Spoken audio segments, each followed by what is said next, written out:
And we are live. All right, welcome everyone to another episode of Unscripted and Unchained. And this is a running of a new Mifrog adventure, part of a new campaign. And the adventure itself is called The Tradition. And the campaign is Shadows of the Past, Specters of a New Dawning.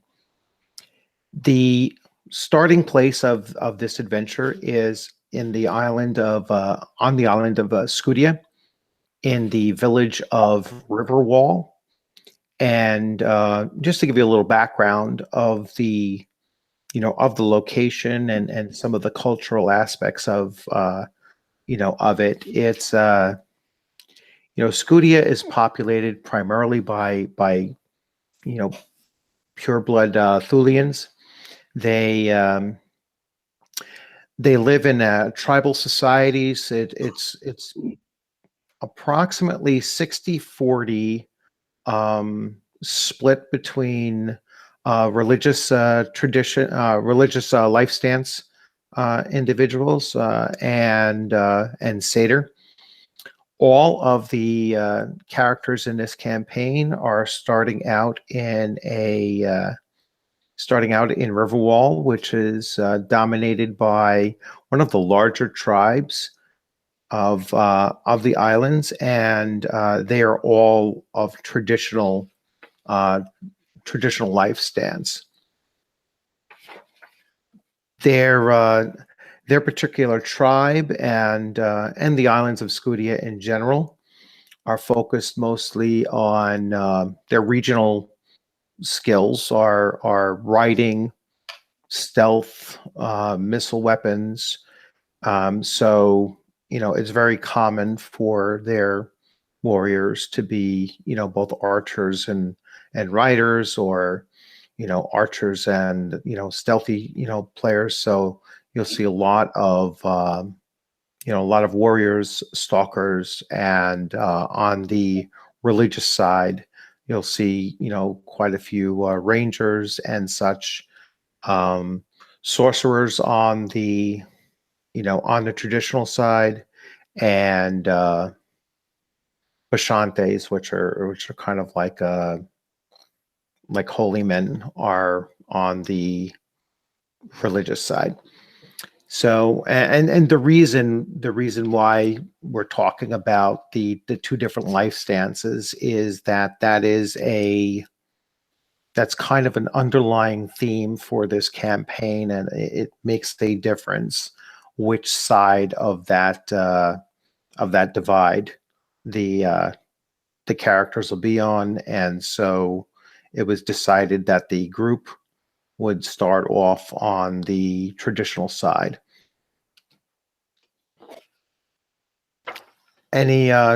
What we'll do is we'll have each person introduce themselves and their characters, and so we'll just start from Joshua and move from left to right. Hey everybody, my name is Joshua, and the character that I'll be playing is Dur Jaroslassasum.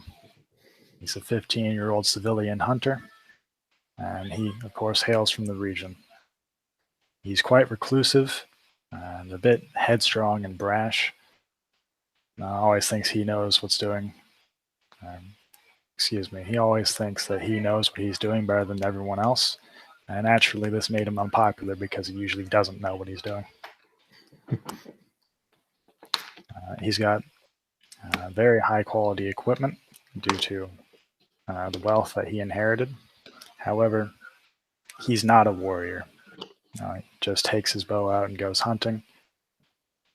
And he stays away from civilization most of the time. Okay, Magnus, you're up next, or Matt, whichever you prefer.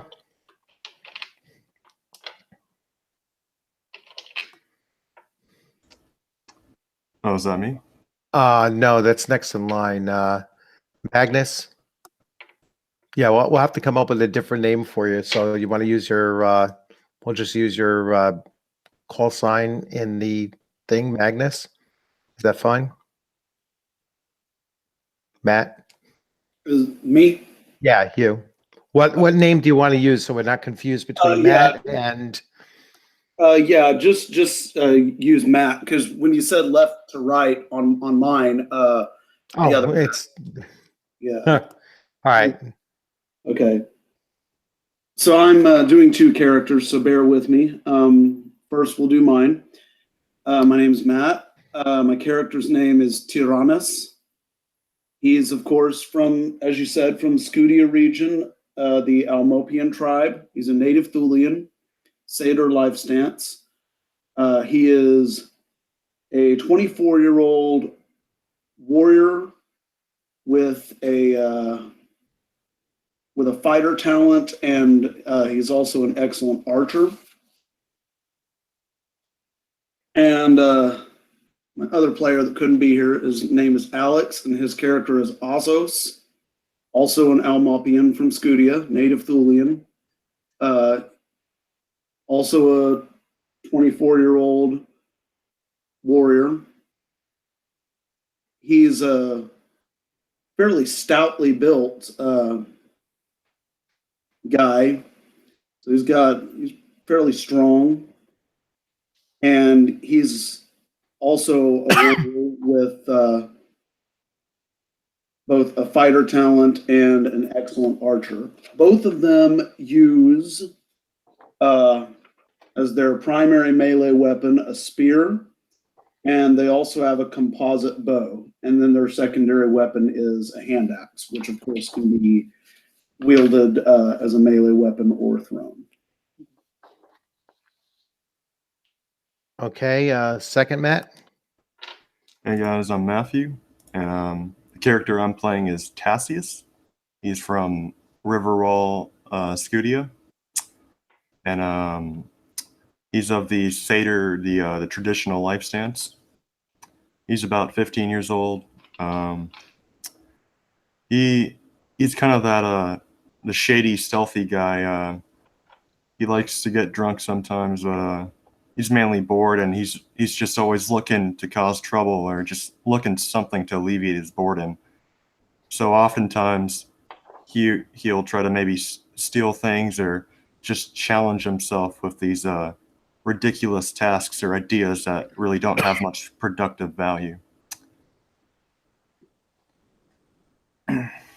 Okay, and well, first of all, Matt number one, both those characters, it makes no difference to their, to their stats or anything, but they both, need to be at least, or at the most like 15 or so, because their tradition is kind of like the rites of passage, moving to manhood.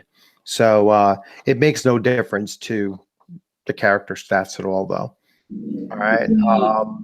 And I think I may have, because I was using the same character sheet app. So one of my guys, I think, is 24, and one of them is probably younger. Yeah. So just pretend they're 15. No, Okay. we'll go from there. All right. I'm going to be running one of the NPCs, also a pre-gen, just to flesh out the whole group to 5. This character is Styranus. He's also from Riverwall, Scudia. He's a warrior, satyr life stance, fairly big guy for his size, for his age. So he's a bit over 6 foot, about 6'3", just about 200 pounds, and strongly built, pretty agile for a big guy his size. He's an excellent rider, and a fighter as well. So he has good talents in both melee weapons and of course riding on horseback. His primary weapons are his primary weapons are a long sax, and he also frequently uses a bow. All right, and now that the introductions are out of the way, we'll go right into the story. So this is a Mifrog adventure. For the purposes of making this adventure, I used the Mifrog Core Book 2.6, Curses and Gifts, Treasures and Travels, Deus Ex Machina for as a supplemental, and The Coming as a supplemental.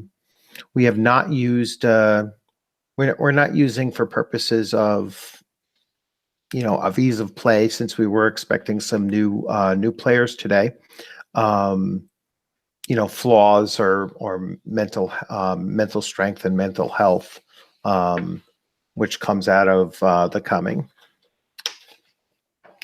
And so the story. So to give you a bit of the setting, a setting of the scene, there are 5 young youths who are preparing for their rite of passage, which is coming up on the the winter, the first day of winter, so New Year's Day.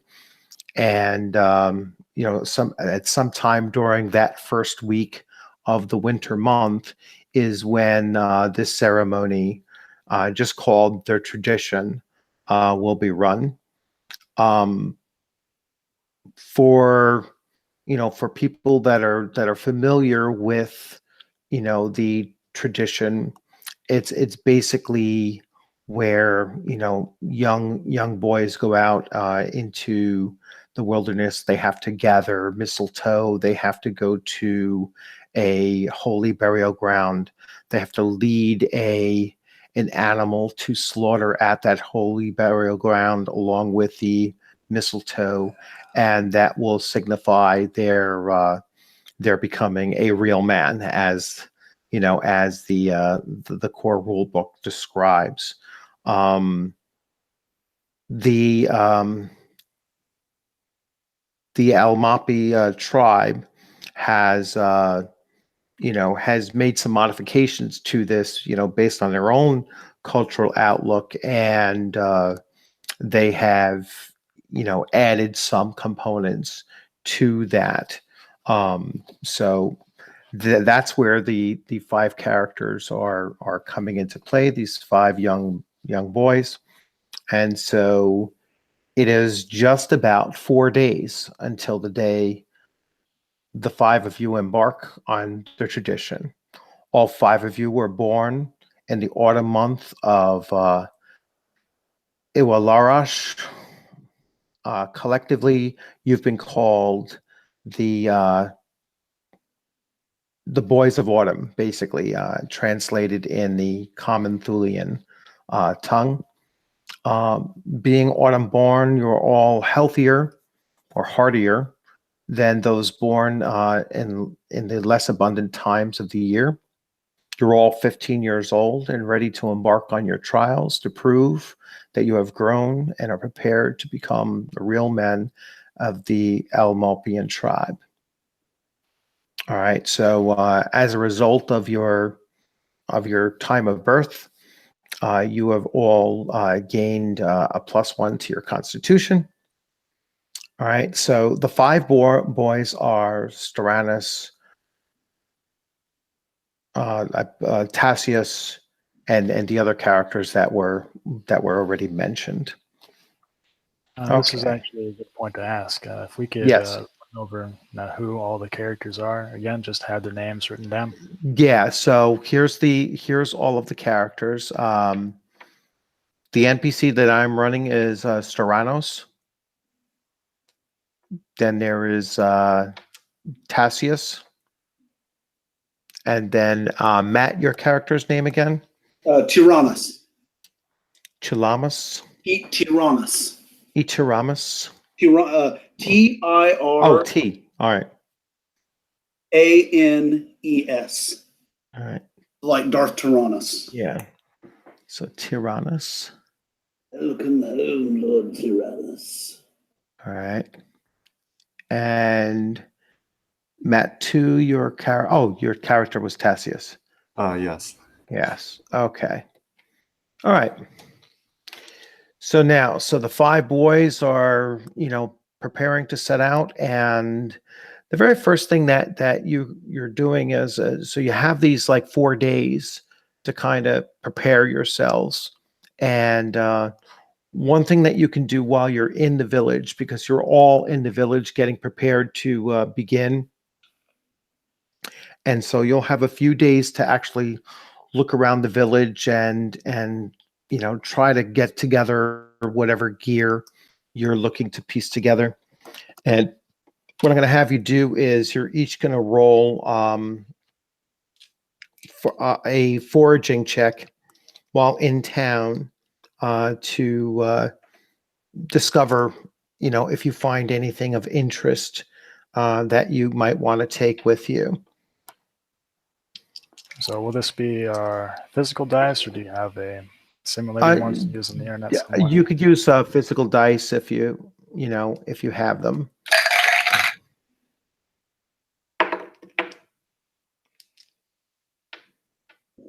Do we all just do it on our own, or are we doing it in an order? Or? Yeah, we can just go in order. So the order that I have here is Joshua, Magnus, Matt. So Magnus twice, because Okay. you have two characters, then Matt, and then myself. All right. So, and that's the order we'll keep everything going. So Joshua, Magnus 1, Magnus 2, Matt, and then myself. Okay, I got a 12. All right, you got a 12. All right, so you found a bargain item of your choice that would cost, roughly 50% of what it normally costs. Question: how much money do we have starting out? You start out with the number of silver based on your birth. So I think most of you are Freeman, and Freeman starts out with 3d6 silver. Oh, okay. 3d6 ounces of silver. I'm gonna go ahead and roll that.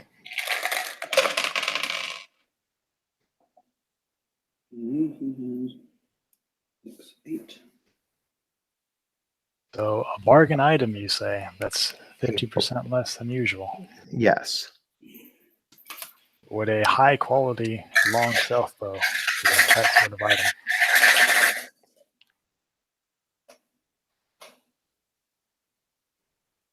Yeah, if you're already starting out with a high quality bow, you're probably not going to find a better quality. These are items that are like regular quality, like normal quality. So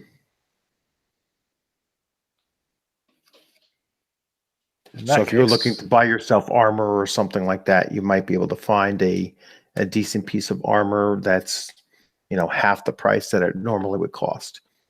You're not going to find any like super high quality, In that case, I'd like to just get can we say a handful of flint arrows? Sure, that's fine. Very nice. Yeah, I'll say that I'll pick up a few of those. Okay, and Matt, not Magnus, Matt. I got a 13. A 13. 13 is, let's see. Remember, I got to roll this too.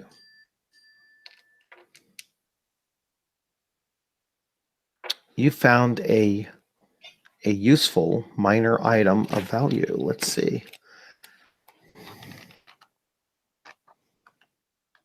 to go to the random chart and see what you found.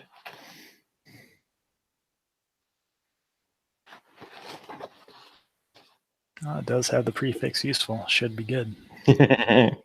It's all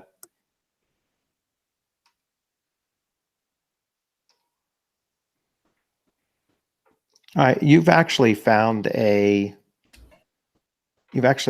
small tent in full, like full working condition, just kind of like discarded next to a small house. Huh. Not bad. Yeah, it's a small, it's like a 7x5x5 tent, suitable for up to 2 individuals, and weighs 27 pounds. So it's something that's a decent sized tent. Yeah, that's going to be useful, all right, surviving the wilderness. Yeah. And we'll see what who made that. 3 found.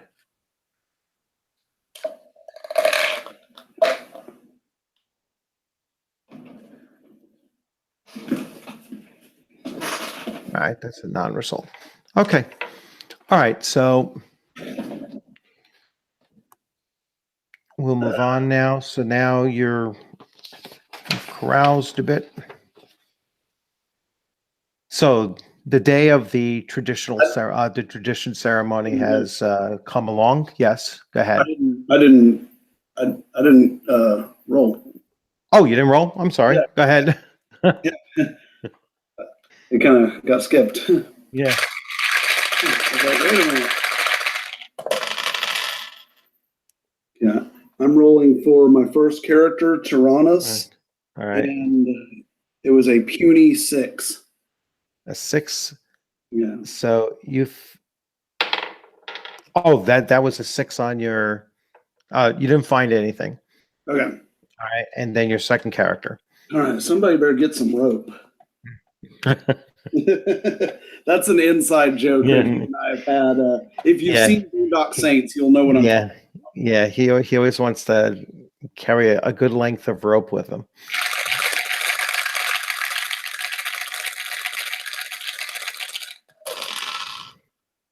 And Azos did considerably better. He got a 10. 10. All right, that's suitable. And we rolled a 11. All right, you also found a useful item. Oh, maybe you'll get your length of rope. Yeah.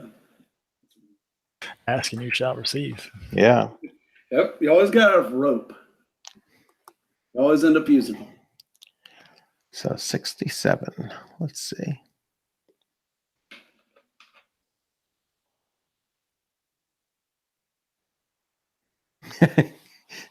Oh no, they do have hemp rope. You know what? I'm gonna let you have hemp rope. Oh no, Charlie Branson's always got rope. Huh? Yeah. So how strange. They make it kind of small. 1 foot long. That's not very much rope. Well, it's only 1 copper piece, which is if we have several ounces of silver and Yeah, you can copper buy equals- several lengths. yeah, that's- copper equals 6 or silver. Yeah. 1 silver equals 60 copper, so Yeah. you could get a million feet of rope for that. I'll say you found 7 feet of it. Okay. That's just enough to rig something up. Yeah, that's something enough to use something for. Okay. So your foraging throughout the town, has completed, and now we are to Now we're to your ceremony day. So it is the morning of your ceremony. It is cold outside, but not bitterly so. Not more than a light coating of snow lays on the ground. Thankfully, the wind is naught but a light breeze, and the sky is clear. A last-minute check of your traveling gear, another mouthful of food, and you are out the door and heading towards the village center. Riverwall is a large village, but it, despite its name, is not walled in. In the island region of Scudia, it is not common practice to wall in its villages. Its people relying on their cultural skills of riding, archery, and stealth. Its defenders prefer the open spaces and the freedom of movement in combat. These skills, will be put to the test during your trials for you to prove that you are real men.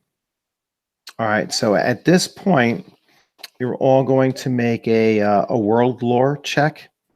This is based on intelligence.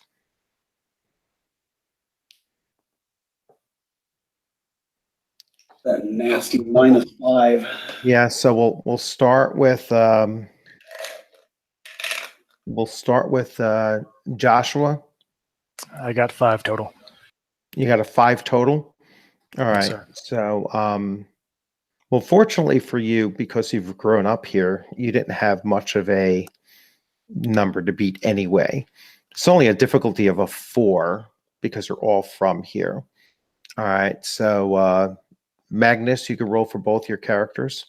Okay, so since we're from here, are we the intelligence, the world lore -5? Are we throwing that out for this? No, you still have the you only need to get a 4 total even after your modifications. I think what that means is we aren't any less dumb. It's just we live here. Yeah.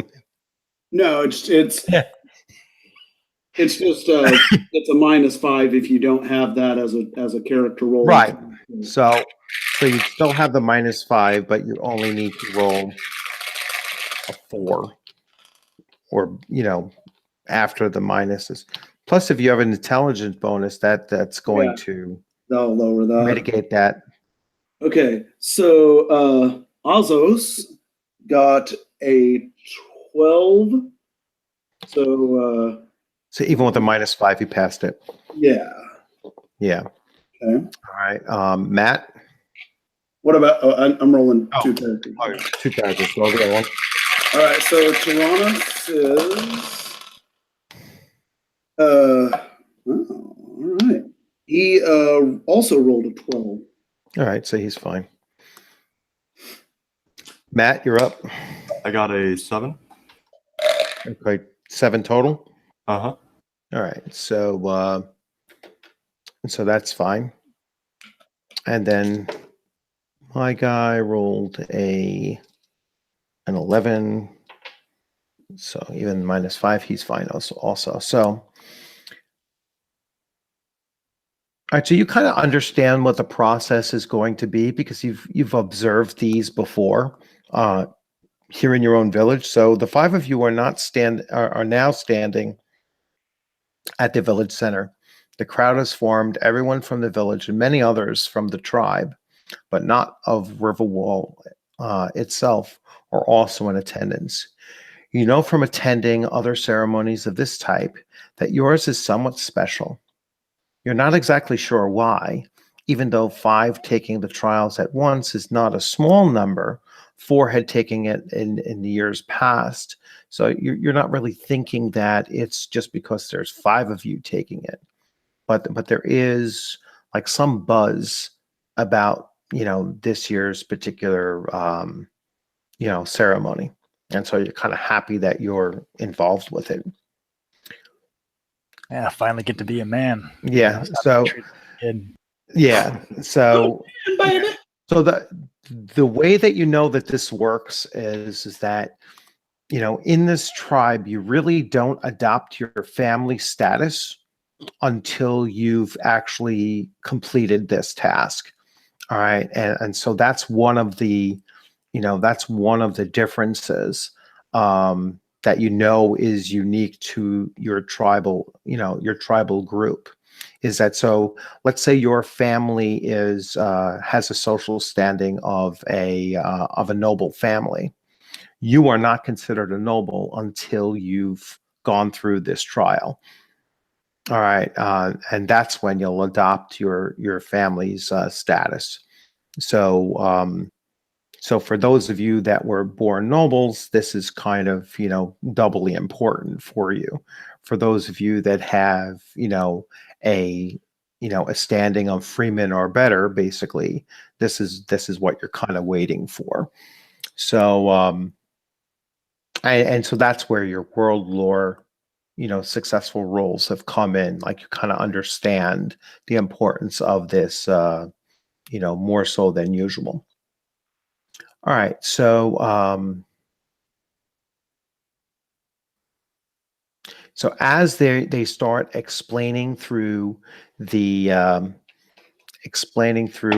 process and everything, you five are standing, shoulder to shoulder, and you're being addressed by the town elders, including the tribal chief, and you kind of have an awareness that you're already being evaluated, based on that, and that this is an evaluation process, because in years past, when the people had returned, the boys had returned, one person was claimed to be the winner, or proclaimed to be the winner, and they usually received a bonus reward for that, so that that it's somewhat of a competition. All right, and but that's all you really know about it, because you've only observed it, as the people are getting set up to leave. The people leave, the people come back a few days later, and then the award ceremony is conducted. All right, so exciting. yeah. So at this point, as they're going through this whole thing, since you all kind of know about it, all right, you're going to make a social skill check, and this is a charisma-based check, and I need to know,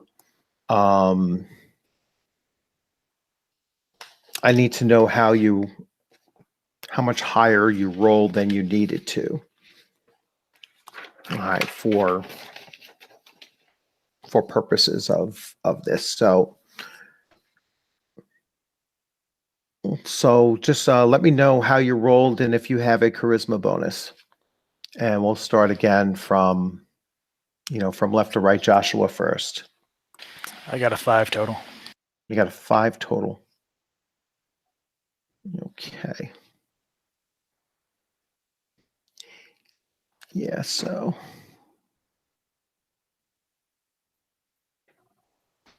All right. And Magnus, you roll for your 2 guys.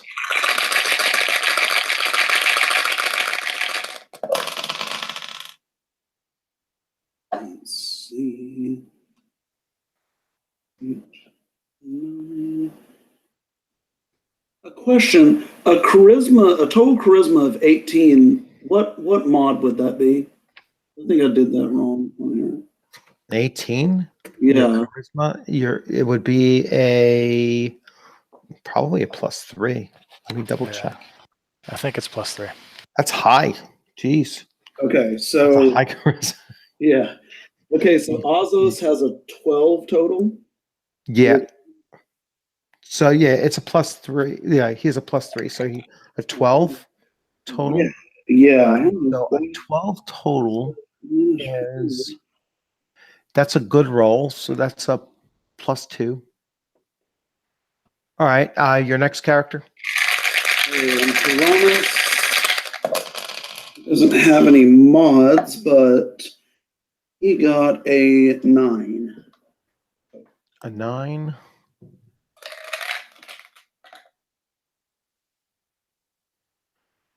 Okay.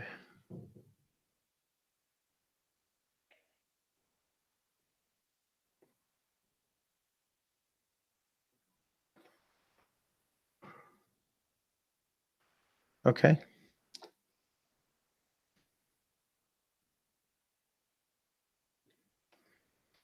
And Matt, you're up. He's got a 12 total. A 12 total.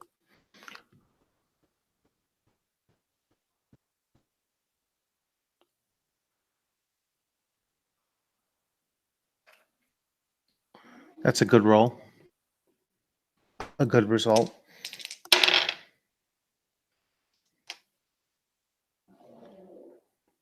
All right, so Joshua, your character probably, seemed to be kind of like bored, by the whole thing. You're kind of just like, oh yeah, we kind of expect this kind of thing, and Yeah, the he rest just of wants to you, get going. yeah, you just want to get going and everything. So, all right.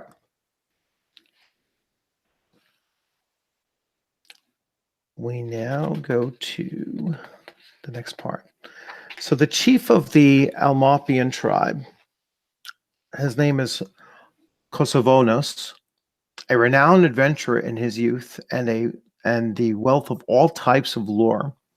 He explains the basics of the process of the trials and that you will be judged based on not just that you complete the various tasks, but how well you actually perform them.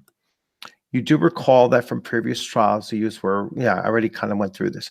They, recognized for performing the best and granted a special reward. Assembled to the far side of the village center are 3 mounted men and 5 unmounted horses. Each of you will be provided with a bow and 20 arrows, a hand axe, and a long sax. The 3 men are your guides and evaluators. They are all tribesmen, but not of Riverwall. So you've never seen these 3 men before.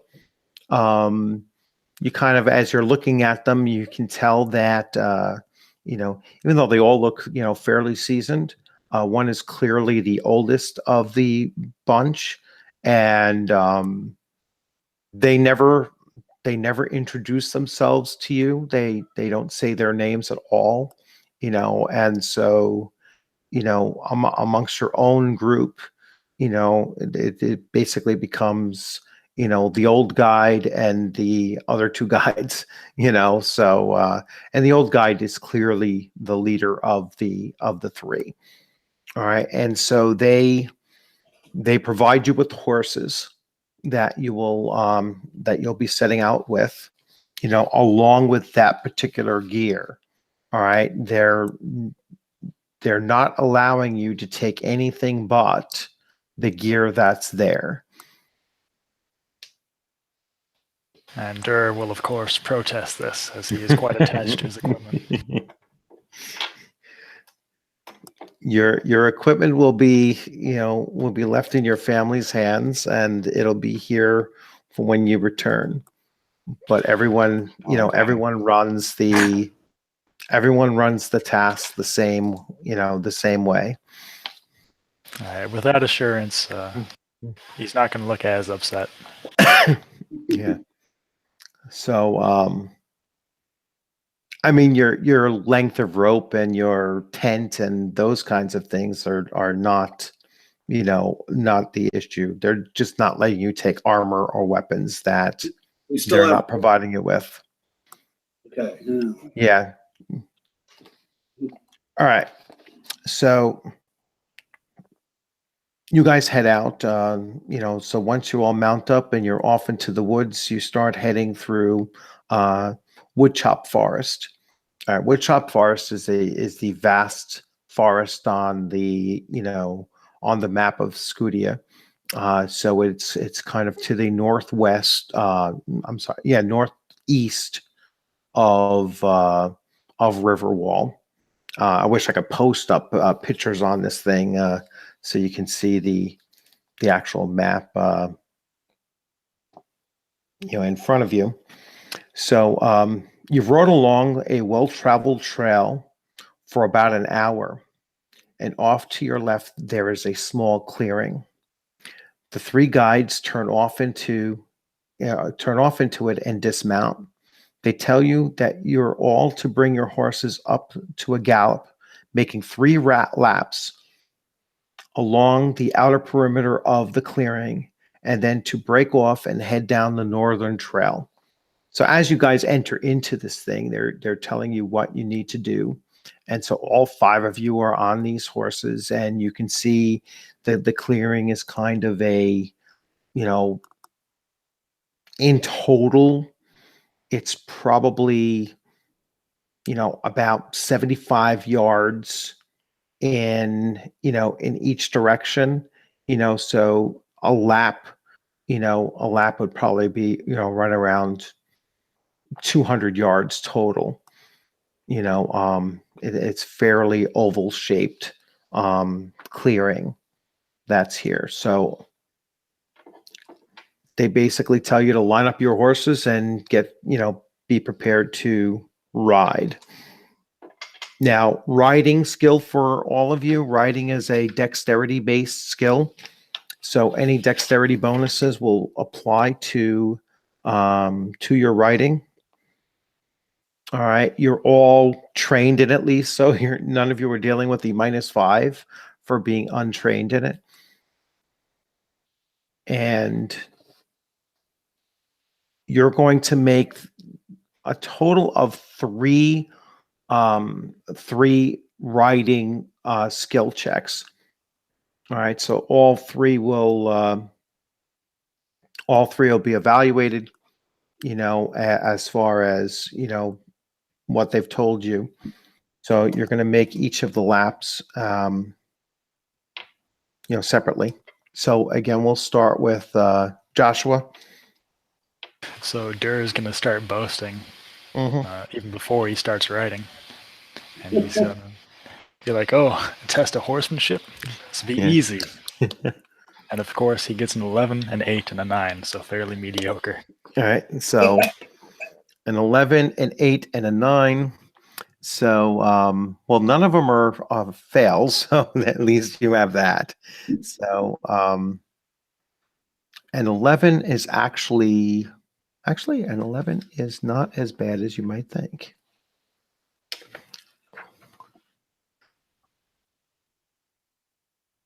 An 11 is a +1.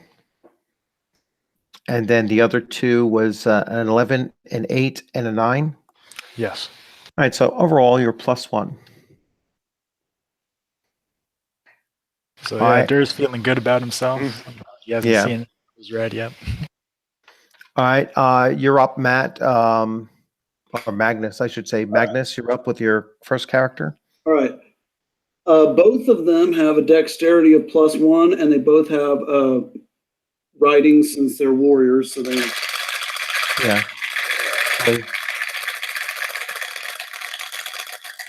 So Azos is going, and with his +1, he got a 6. 6. Okay, that is.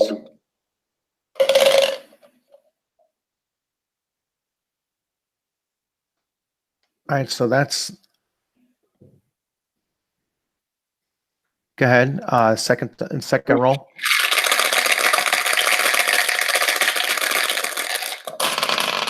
Let's see. Well, Tyrannus got an 11 and 12 with his dexterity bonus. Much better. Wait, are you rolling the same character like all 3 times, or you want to do it that way? That might make it faster, or you want to do them 1 lap at a time?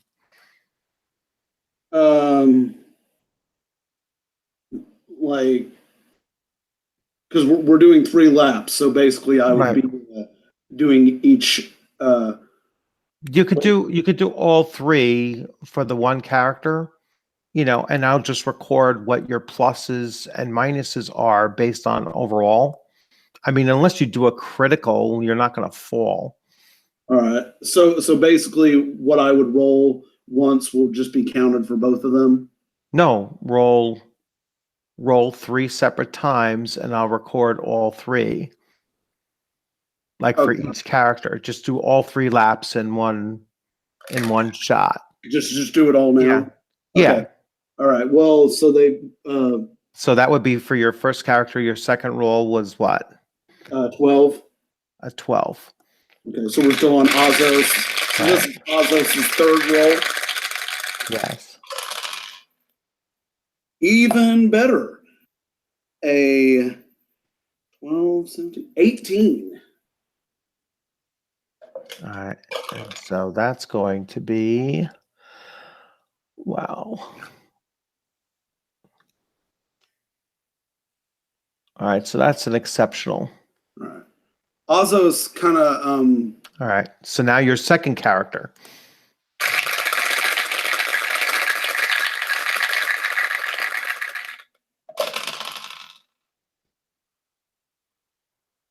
okay, total of 8 on the first one. Okay.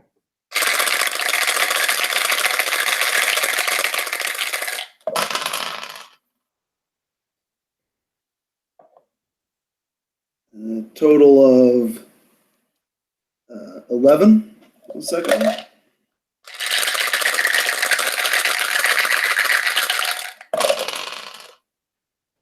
And another 11 on the third. Okay. Okay, Matt, you're up. All right, so my character has a dexterity modifier of 2, and Okay. the rolls he got were 10, 17, and 8. All right. So a 10.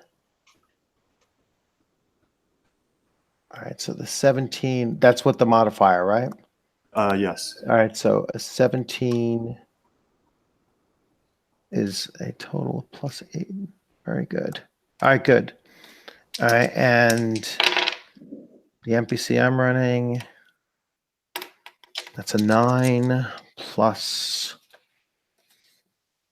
his dexterity bonus. Dexterity is a +1. That's a 10. That's a 6, 7, 8. And that's a 8, 9. So kind of mediocre. So as you guys are running through your laps and you're going, around and around, and as you're coming up towards the path, the northern path on your third lap, it is Matt and Matt is actually slightly in the lead over Magnus. Magnus's first character. So Matt, you actually get to the northern path first. Oh, nice. Yeah. Damn it. It was close. It was like on the first lap, that's where Magnus's characters like stumbled a little bit. He didn't get as much a start off, and you were just more consistently with a success, and then an exceptional roll. So you kind of surged in that last moment and took the lead. You were very close second, Magnus. So Ozos was. yes. Okay. All right. So the turn up the northern trail is a more narrow path and it is overgrown with underbrush and spots. It is certainly too narrow to pass through other than in single file. And at full gallop, it is out of the question unless you are willing to risk the horse and yourself to injury. So you have a choice. You can either slow down or continue at your full gallop.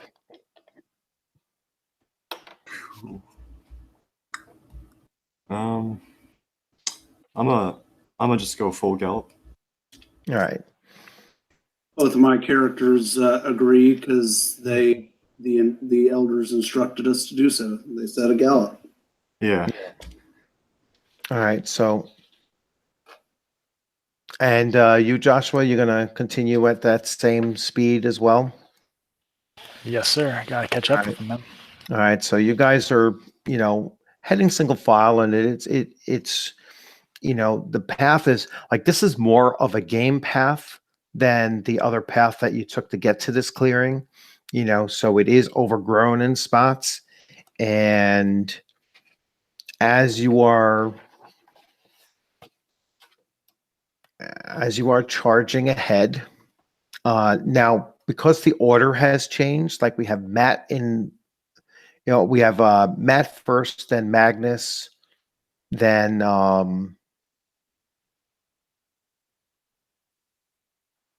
Magnus number 2, Alex, I should say, and then followed by Joshua. So that'll be the order. So Matt, you're going to make this first check. All right. All right, and this is a perception, so it's based on intelligence.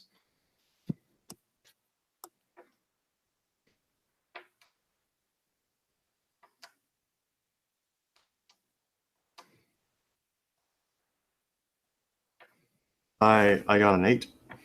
An 8, okay, that's fine. So you kind of spot something that you want to jump over. All right, you spotted some. I mean, everybody else is going to hear this, but you spotted some like tree roots that were kind of, somewhat obscured, but you caught it just in time, and you're going to want to at least have your horse dodge that obstacle. So make a riding roll.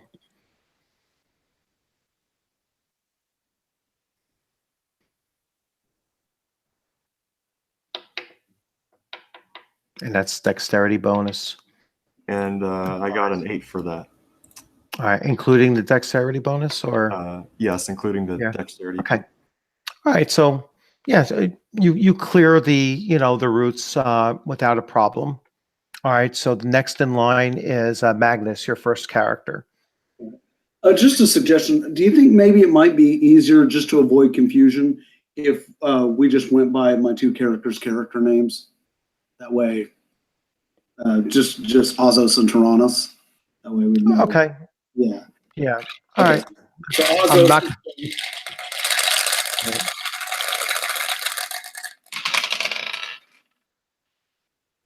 And this is intelligence, right? Yeah, the first one. Okay. He got an 8, and he doesn't have a Bonus. All right, so that's fine. So you spotted the same thing. You see, plus you have the advantage of being behind him, so you could see Yeah. that he jumped over something. It's going to get progressively better for easier for everybody to spot it because of that. Mhm. So now you're just going to make a riding roll. And he has a dexterity +1 there. Let's see, 8, 9 total. All right, that's fine. All right, then your second character. Tyrannus, I believe he has an intelligence +1. Yes. Or no, he actually has an intelligence -1. But I don't think it's going to matter. Mhm. Because he got a 12, 15, so 14 total. All right, so that's fine. And then just make your riding roll.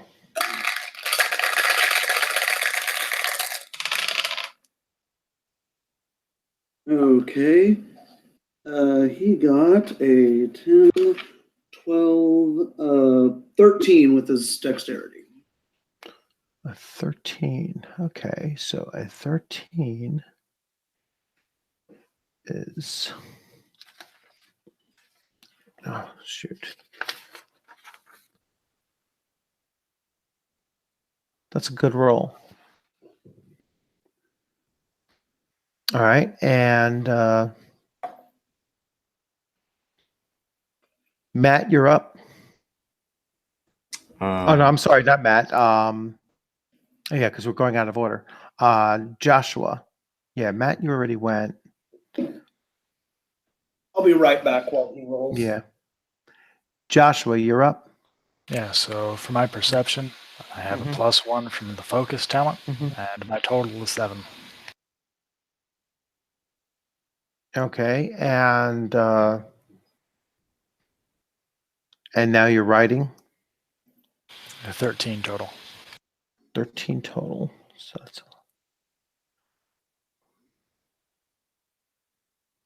that's still a good result.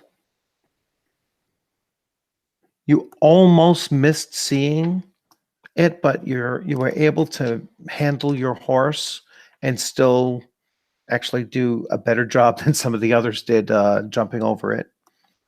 And finally is my NPC. He definitely saw. Guy rolled a 17 on perception, and he rolled a 15. All right, so that's +7. And I'm back. He rolled 7 better than he needed to. So he was +4. He actually cleared it better. Okay. So you guys are still hard charging. You're running, right through, and you're, you made it past that first obstacle. All right. So it's still in that same order. So Matt, as you're continuing forward, you make another perception check. All right. Let's see here.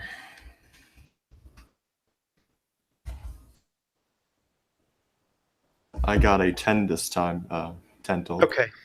So this time you spot, a little bit further ahead now, you spot that there's a log, and you've gone probably about a quarter of a mile up the path, and now you see a log that's across the pathway as well.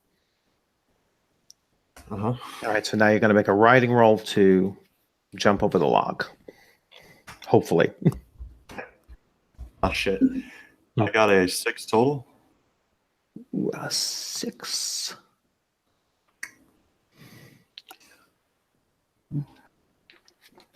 A 6 total is not.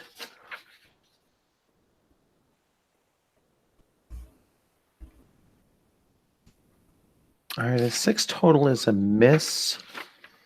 All right, let's see. So yeah, that was a nat 4. Yeah, but you And still then- have your bonus, yeah. So Yeah. it's still at 6. So okay. Let's see.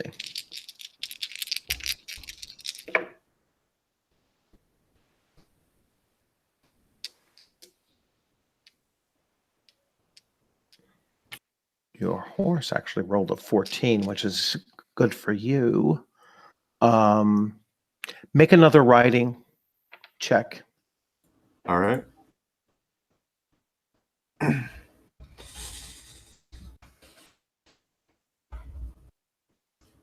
And I got a 15 total. Okay.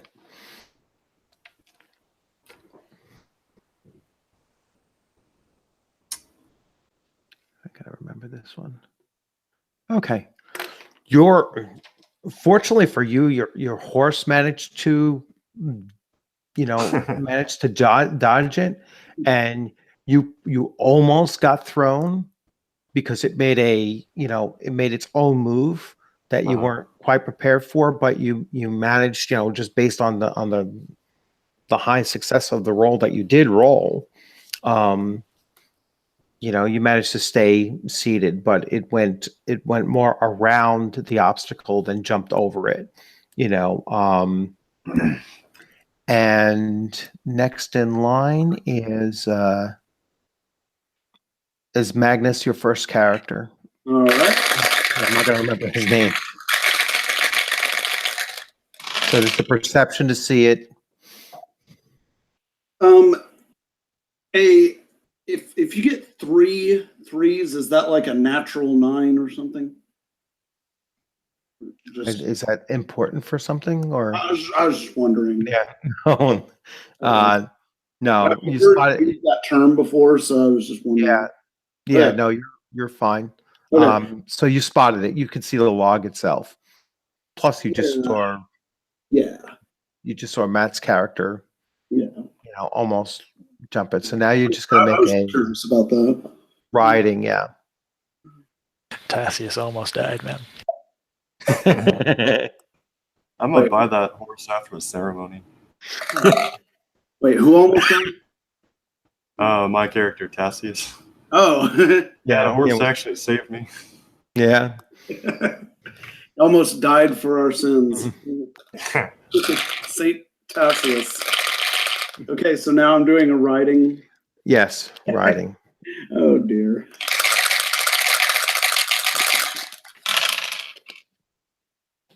Oh. So 16, 18 plus 1, 19. All right, that's very good. All right, so 19. I think he's piggybacking off the fact that he's seeing the guy in front of him. Well, yeah, that's helpful, but still, so a 19 is that's a perfect. So you not only jumped it, but you looked good jumping it. Like did a little pirouette, the horse did a little ballet move, and Yeah. dun, dun, dun, dun, dun, dun, dun, dun. Probably caught up with Tassius a little bit. Yeah. Actually, that probably allowed you to break out into the lead. Like looked at Joshua's character and said, "Hold my Yeah. rope." Yeah, you probably looked at him as you were flying through the air. Hold my beer. Smiled at And my rope. Yeah. All right. Next up is Next character. your next character, right? Yeah. Yeah. Okay. So perception. Yeah, and he actually has a -1 intelligence, so that's going to be it's a 7. a 7. Okay. Well, he still saw it. Luckily, it's a log. So he went to saw the roots. The log is pretty easy to see. Okay. Riding check. He also has a dexterity +1. I'm actually not throwing them off the table like I normally do. Let's see. 10, 12 total. 12. All right. So that's 4 more than you needed. So it's rather good. So that's a +1. All right. And Joshua, you're up next. Roger. Thank God I wasn't drinking. I got a 13 on the perception check and 10 on the writing check. All right. So Can I just 10 on the request writing. that he be given a +1 for the Star Wars reference? What was the Star Wars reference? I missed it. Roger. Oh, Roger. Roger. Oh, I'm over here like, give that man a +1 on that.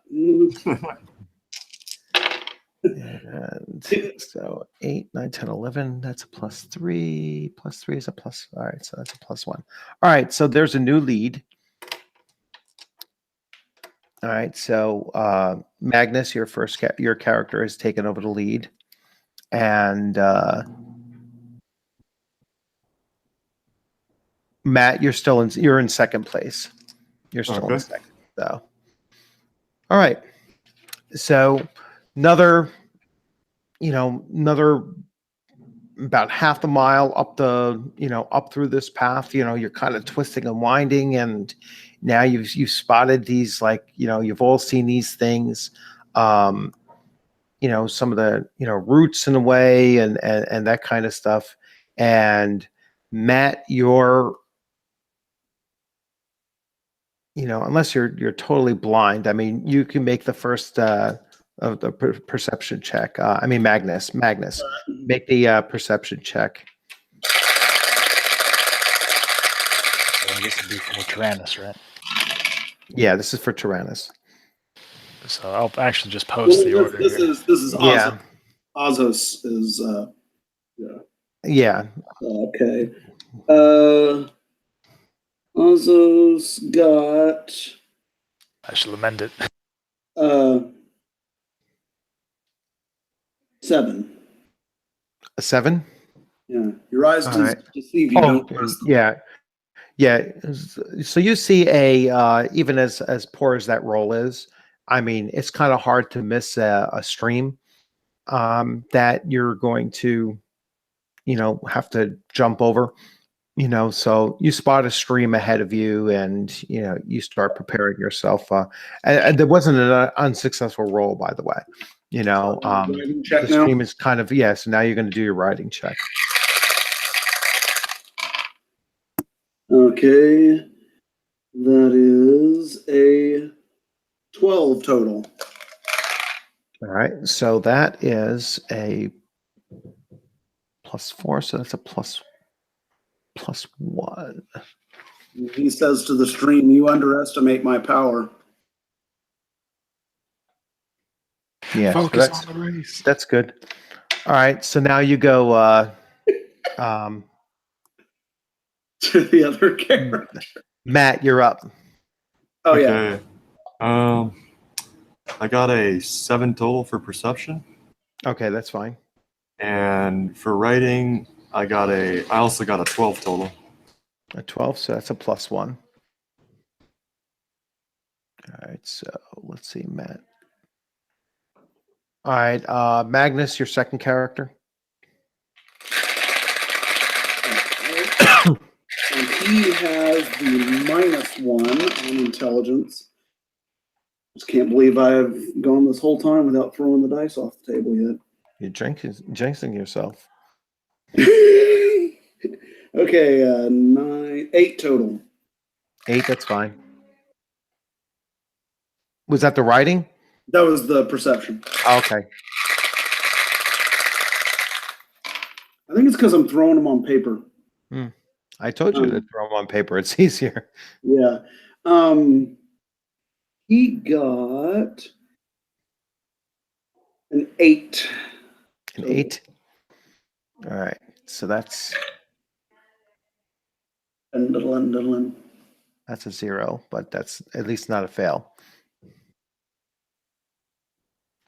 All right. And Joshua, you're up. I got 9 perception and 7 All right. writing.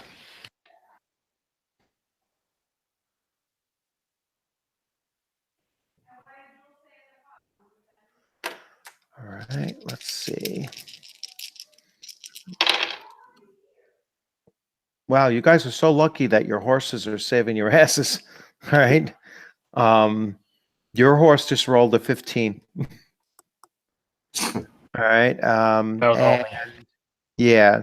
And you have to make an acrobatic roll. So that's a dexterity.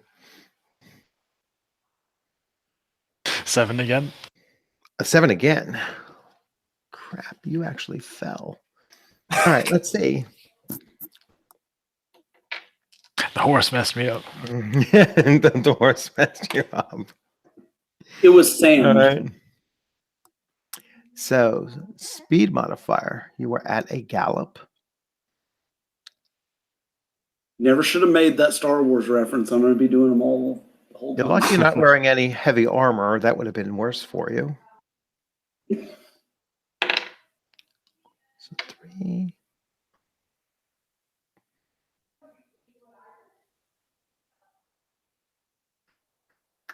So +2. You know, this amazing display of competence ought to give me some bonus points. All right, so let's see. You're going to take a total of 5 points of damage, and then Ouch. minus any mitigation that you happen to have. Like if you're, it depends on the kind of. Let's see actually your hit location. Let's see what you hit going down. Because if you're wearing a helmet, armor is a benefit if you're wearing a helmet, but it's a detriment for wearing heavier armor. When you're falling, you'll take additional damage. So I'm rolling a D10 for hit location and see. Joshua, maybe you should like do a clever Yeah. Star Wars reference every time you load. You Yeah, get a so +1. So when you got thrown from the horse, you actually come down on your left leg, and you kind of you take 5 points of damage to your left leg. Do you have My any knife was on kind that of side. say again? My knife was on that side. Oh yeah. So you got Rip. it's more of a blunt kind of you probably hit a rock or something because it was right at the riverbed, so you actually got thrown off, and the horse either came to an abrupt stop and it kind of launched you into the thing, and you took you took that damage to the leg. So how Yeah. injured are you actually? I'm at 13 minus 5. All right, so it's a pretty nasty nasty little wound there. So you guys are going to, they're going to stop for a second. I have to check the NPC and see. He saw it. And he was good. He did a total of 13.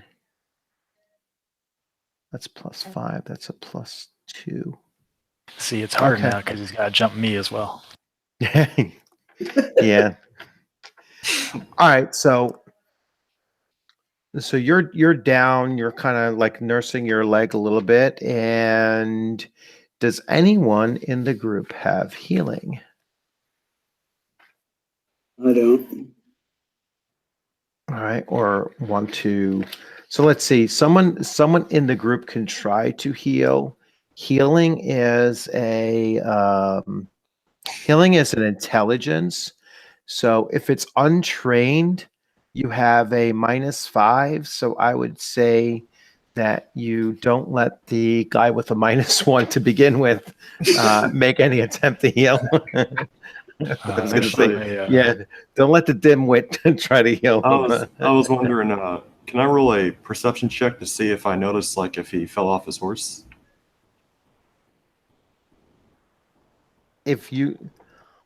I'm assuming that he would have called out when he fell, or Oh. yeah, no, the person in the very lead would have been Matt.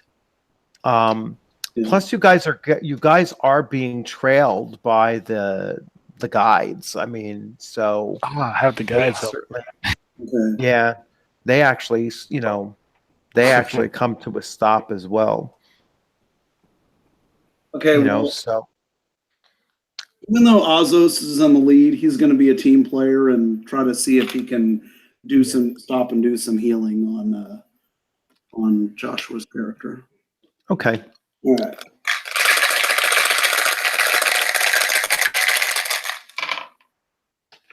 He rolled 7 minus 5, so 2. A 2. Yeah, 2 total. Wow. Rip. You might have done more damage. So upon a closer inspection, it seems that your leg is actually broken. My leg's fine. Tell me if this hurts. He jabs his finger in the wound. Let's see. Oh, let's see. It's like fucking Monty Python, where the guy's like, bring out your dead. The guy's like, I'm not dead yet. Test healing on him, knock him out. He's like, can't fix this with rope. Oh, where the hell is the darn healing chart? Skills, foraging. Oh, here we go. Healing. Okay, so the result.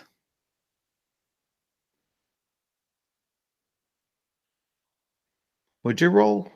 2 total. 2 total. I'm going to give one of these, if this ends up not being one shot, I'm going to give one of these guys a healing thing at some point.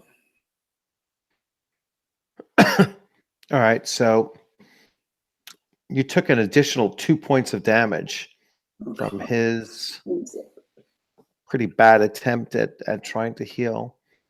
Oh my god, I feel bad. My character now has a -1 mod to all skills for being seriously injured. That leg is definitely broken now. Yeah. So You shouldn't laugh. I'm sorry. yeah. All right. So one of the guides actually kind of like just nudges Magnus's character like away, like kind of almost like hip checks him, out of the way. Like, yeah. Move, moron.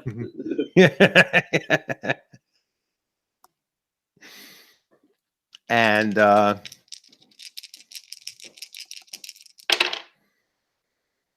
you see, now that's a roll. I should show you this roll. So he rolled a 15.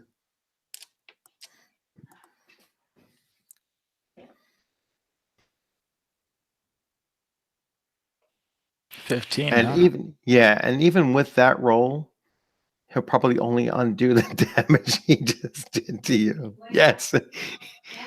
So he actually stopped the bleeding and added 2 points back on again. So he basically just undid his mess. Okay, I don't feel quite as bad. Yeah. No, At you least should. he's not having a -1 to everything now. Yeah. Okay. My leg is not in excruciating pain anymore.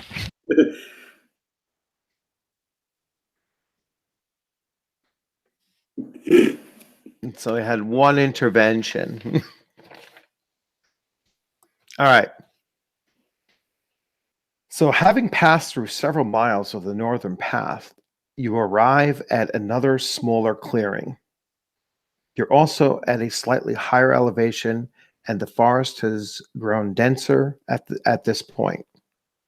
It is here that the guides tell you that this will be the site for you guys to set up camp.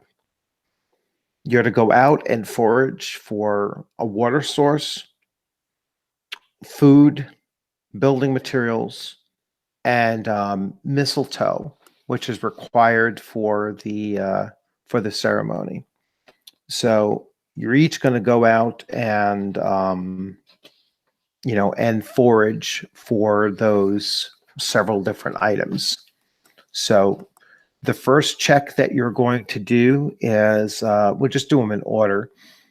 So you're going to forage for mistletoe, then wood, then water supply, or any edible, berries or tubers or anything like that, and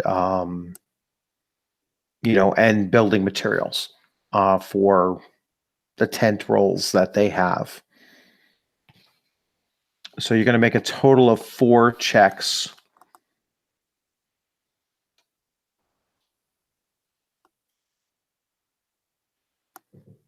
All right, so we'll just go. We'll go back to the regular order that we have here. I'll go from top to down. So I'm going to start with Joshua. I know I'm changing in the order a little bit. I'm going to go Joshua, then Tyrannus, then Alex's character, then Matt, and then finally my character. So we'll go in that order. Joshua, you're up first. So my rolls in order are 13. All right, so 13 for mistletoe is a blah, blah, blah. I wish I could keep these charts in front of me. I need a Mifrog DM screen that has everything. So a 13 is a +5. All right, so that's a +2 overall result. And so that's a +2. That's good. All right, and then your next one for kindling wood. The next one is a 12. A 12, so that's a +4, so that's a +1 result. And the next one was 14. a 14, so that's a total of a +6, which is also a good. And final The final roll was a 10. was a 10. And so that's a +2, but that's a 0. Okay. So, I'm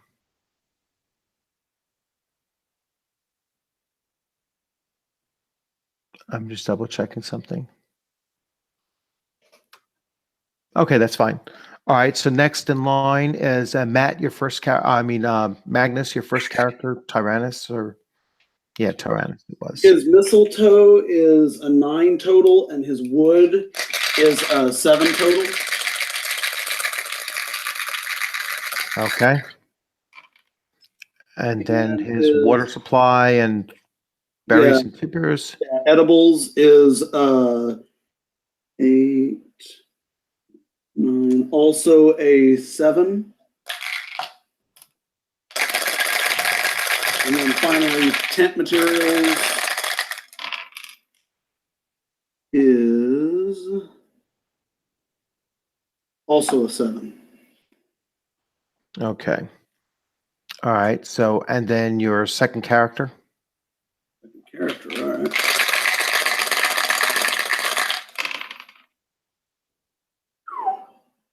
A natural 3. 3 ones. All right. So that's So -2, that would be 1. Awful. You got Wait, a 1. he has an intelligence plus Yeah. 1. No, he has the mind. He got yeah, it. he has a yeah, he has got a a 0. He had a 0, yeah. Jesus. Okay, He found no mistletoe. not 1. It's like with the 0, it's like, do you understand the concept of mistletoe? Okay. He brought back poison ivy. Um, oh, 6. Or no, 6. 5 actually, because he has a -1. Yeah.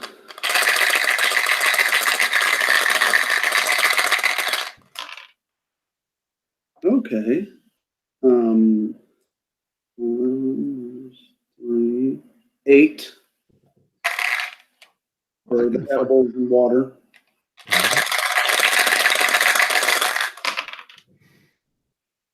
Oh, well, maybe he's redeemed himself. 12 for the tent materials. +4 is a good result. All right. Yeah, finally. All right. Matt, your character is up. I got a 8 Yeah. for mistletoe, All right. and Go then ahead. the next roll is 15. All right. That's a +7. Right, that's a +4. Very good. And then the next roll I got is 10. 10 is that. All right. And And my last roll is 9. 9. Okay. All right. So let's see.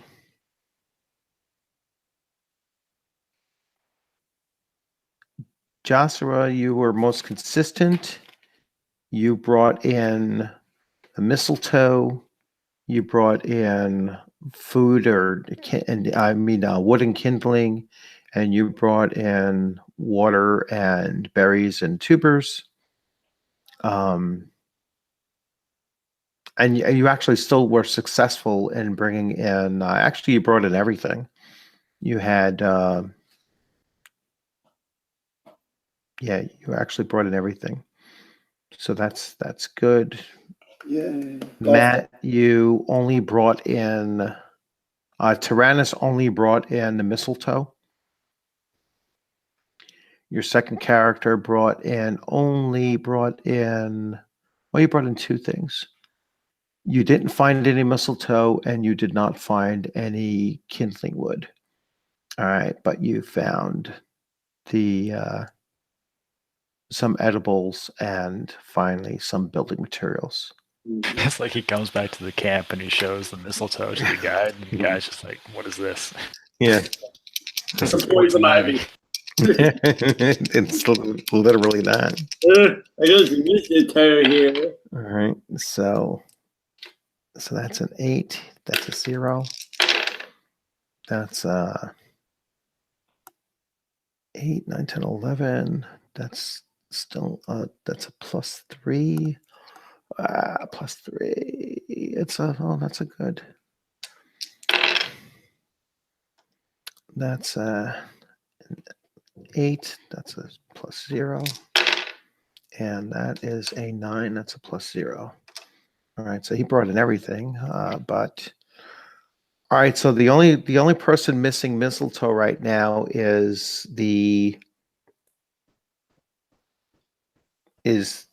Alex's character. Oh, and what did I bring in?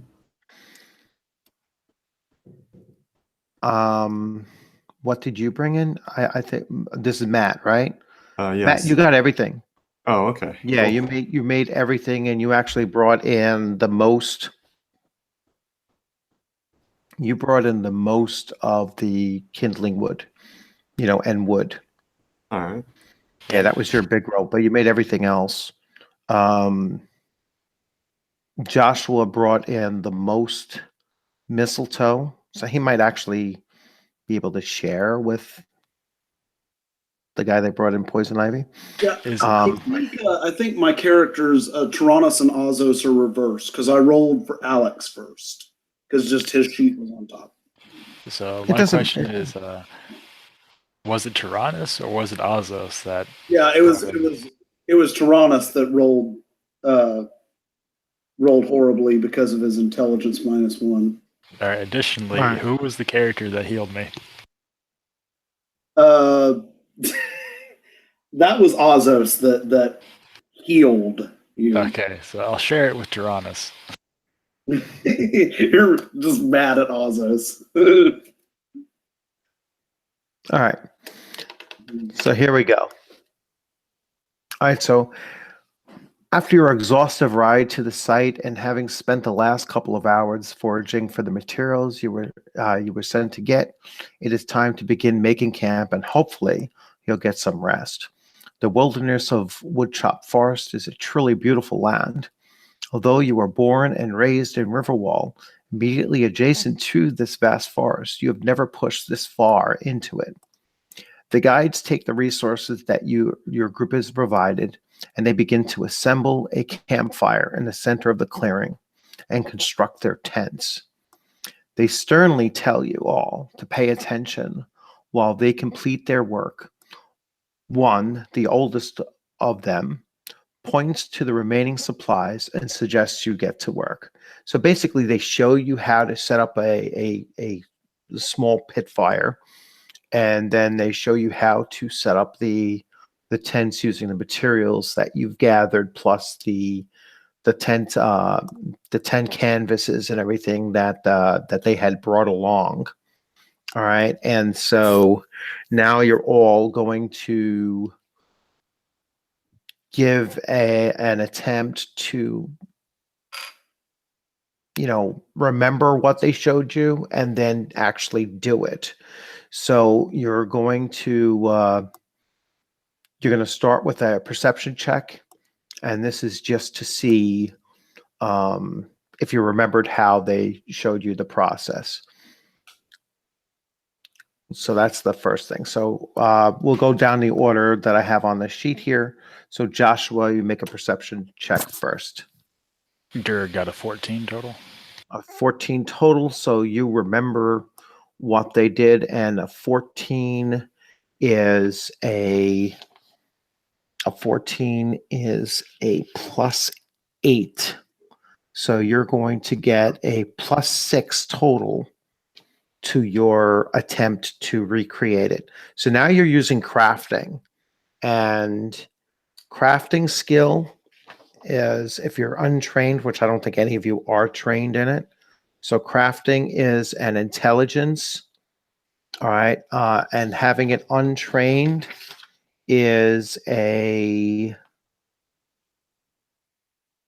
-5, but you're going to have a total of +6.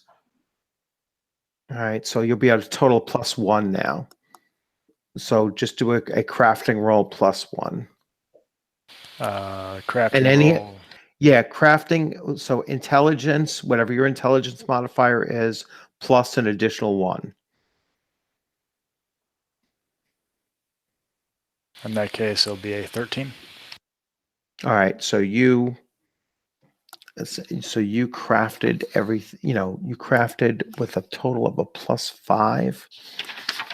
You were 5 higher than you needed to be, and that gives you a +2. So you did a good job. And he did that with an injured leg too. Yes, and he did that with an injured leg. All right. Doesn't affect my hands none. Yes. So, Matt, Magnus, your first character is up. Okay, so to avoid confusion, this is Tyrannus going. Yes.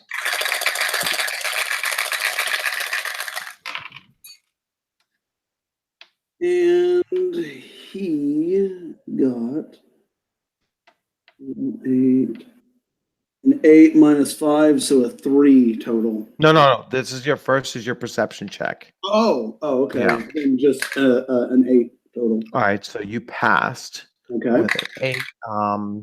So now you're doing the crafting. And that's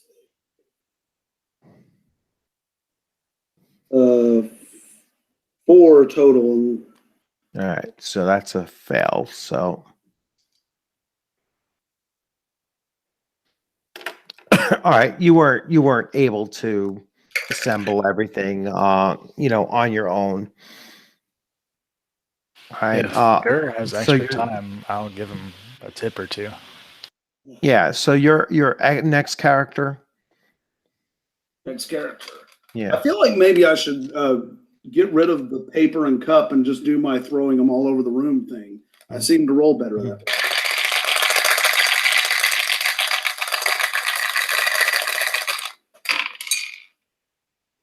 Okay.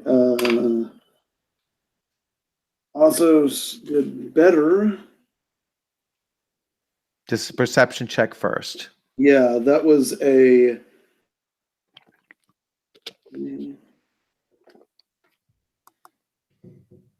10. A 10. Okay. All right. So now you're going to do a crafting. All right.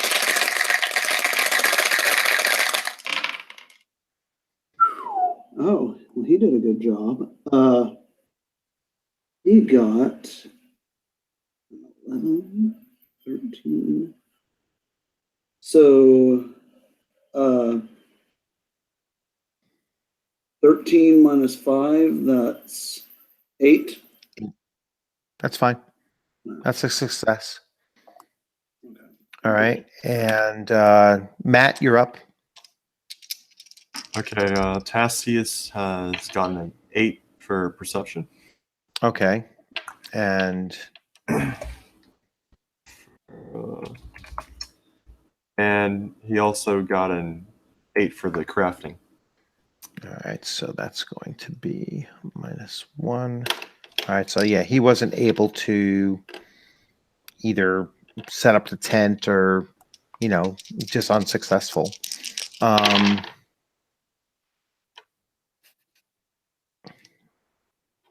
My NPC actually, oh, he just barely made that perception roll. So he's going to have no bonus. He was miserable too.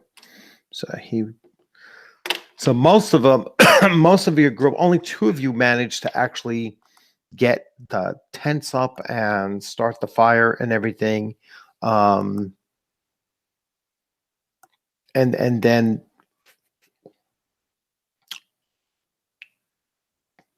you all work together to get, everything else set up and everything, but it was certainly recognized who was successful in doing this.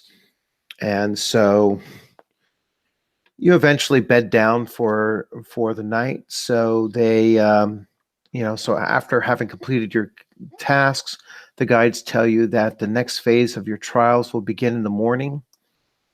They says it's known as the Path of the Wolf, and that is that's all they're gonna, that's all they say about it. They just tell you it's called the Path of the Wolf.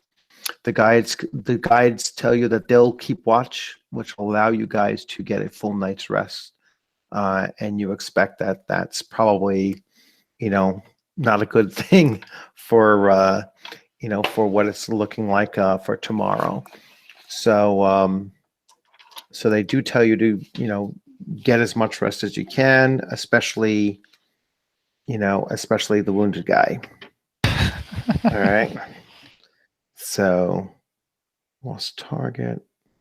Yeah, I just want to double check healing and see how healing over time works. I think you can attempt healing every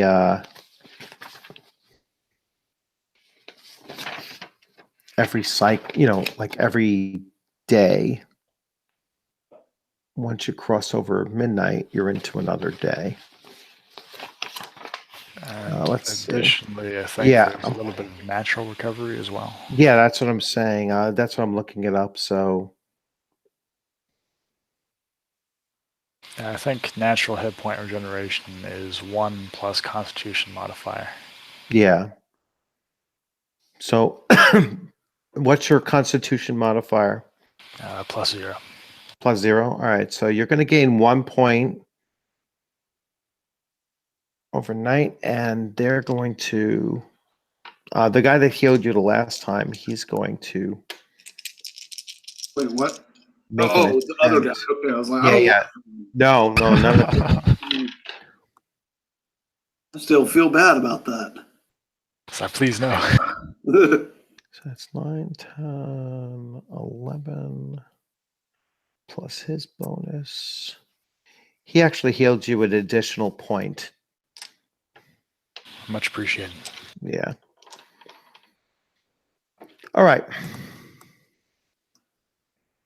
It is the next day. So we are to the tradition, the way of the wolf. So this is second phase.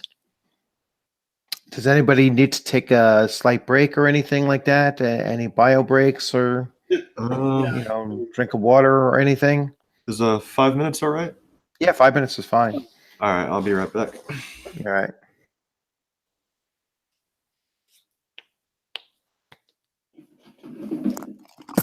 Joshua, are you Styranos? I believe that Styranos is the Mythmaster's character. Oh, okay. Which one are you? Dur. Dur. Okay. I'm trying to figure out like who's who.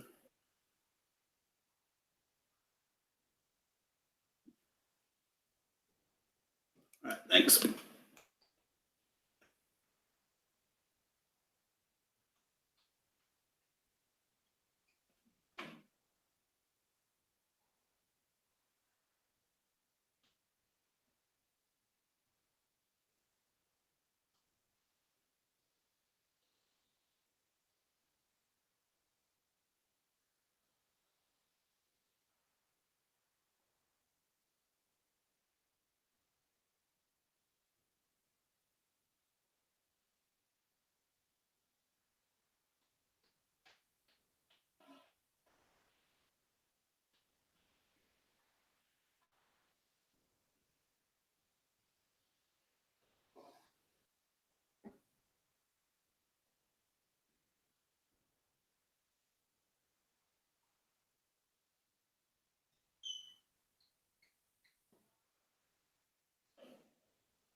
Okay.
And I'm back.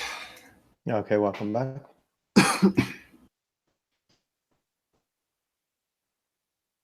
So these sessions are like every Saturday? I've been planning them for every other, Oh, so okay. every 2 weeks. Yeah, that way, it gives me about 2 weeks time to write up an adventure. I'm kind of planning on a five adventure campaign, like a mini campaign. Uh-huh. So these characters will, should you all survive, these characters will, we'll go through about 5 adventures, and that should run the full storyline, and then we'll see where we go from there. All right. Yeah. Well, I mean, you've all played Mifrog, so you know that Mifrog is kind of, somewhat challenging game for, starting out characters, Yeah. Which is why I made some of those tweaks, because, I've been in at least two full group wipes playing Mifrog. Yeah, it's actually the only tabletop game I've really played. I haven't Yeah. actually really dabbled into D&D or whatever, and I don't know, I like that challenging aspect to it, the brutality and everything. Yeah, no, that's what I really like about it as well, is that, it is somewhat challenging, but you have to be, as a game master, a myth master, you have to, gauge the challenge for players. I mean, I'm not going to mention any names, but the last adventure that I ran a character through, I mean, we got thrown against it's like one of those, like top level whites. It was like, it's like, it was a first, there was 5 first level characters, and the main monster was, something that we couldn't even harm, let alone. Powerful undead are basically killing machines because they're immune to so many things that affect normal people. Yeah, it was just like a bizarre, choice. And to me, that's not like a very, not a very good way to run or write an adventure, is, throw characters against things that they really can't beat. Yeah, because your adventure is probably going to end right there. Yeah. Well, it did. I mean, it was a full group wipe. There was like no way to succeed. And it was like, well, plus that was a time when, when I hit the morale roll, as soon as it happened, I don't know if it was a warrior white or That's what it sounds like. If it was the yeah, very it was powerful one. yeah, I think it was a warrior white that he threw at us, and it wasn't even a regular one. It was the freaking, it was the one with all the, all the bonuses and all the immunities and stuff. So it was like, So it's like fighting a level 10 plus warrior, except he's also immune to cut, shock, fear, and yeah, caring about life. yeah. Matt, you said this is your first tabletop or pen and paper RPG? Yeah, this Mifrog game system is actually my first one, so. Well, that's pretty cool then. The same for me, and I don't know about you, but I assume that a lot of people probably came into it this way. I had always wanted to play these types of games, but just never really had the opportunity. And being somebody who watches Varg's YouTube Oh yeah, same here. channel, reads his books, and as a fan of Burzum, of his music, that's how I came to it, was because I'm a Burzum fan. Yeah, I don't know. Josh showed me Mifrog, and he was talking to me about all the other game systems. Like most people, like they start out with something like D&D, for example. And he was pretty much comparing and contrasting them, and I kind of like the sound of Mifrog better, and I checked out Varg's YouTube channel, kind of saw where he was coming from, and he clearly did his research on a lot of these topics, and that's what I liked about it. Yeah, and as a fan of his music, if you play the game, you read his books, like you probably seen the videos where he talks about his Paganism Explained books.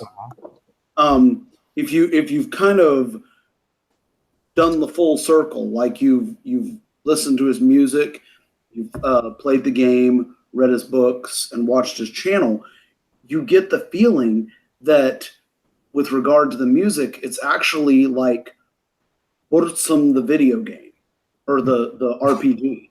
Yeah. So it's like When Night Falls, the original adventure he made for the game. That's actually a line from his most famous song, Dunkelheit. No, it's pretty interesting. Like it's like it kind of stands out, Mifrog, in a sense. Like it's not really like your traditional RPG. When I was reading through the game book, like reading the laws and everything, it was kind of bizarre to me, but it's also what I liked about it. Yeah. Yeah, I just find that the game has a lot of there's a lot of ways that you can tie the lore in and create a real atmosphere, for it. Which I'm hoping I'm doing when I do my writing for it and write the adventures. I try to infuse as much of that as possible, and then I mean, as you're going through these things, you'll see, and Matt can actually tell you that I put in a lot of Robert E. Howard and H.P. Lovecraft like undertones to to my my adventures as well, because I kind of like that that kind of conflict that Robert E. Howard talks about, and that's something that actually Varg talks about quite a bit. I had recently put a mention on one of his posts. I was like, finally, you've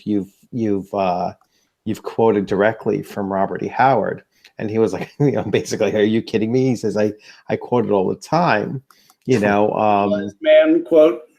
Yeah. So I'm like, what's that? Yeah, the civilized man quote. Yeah.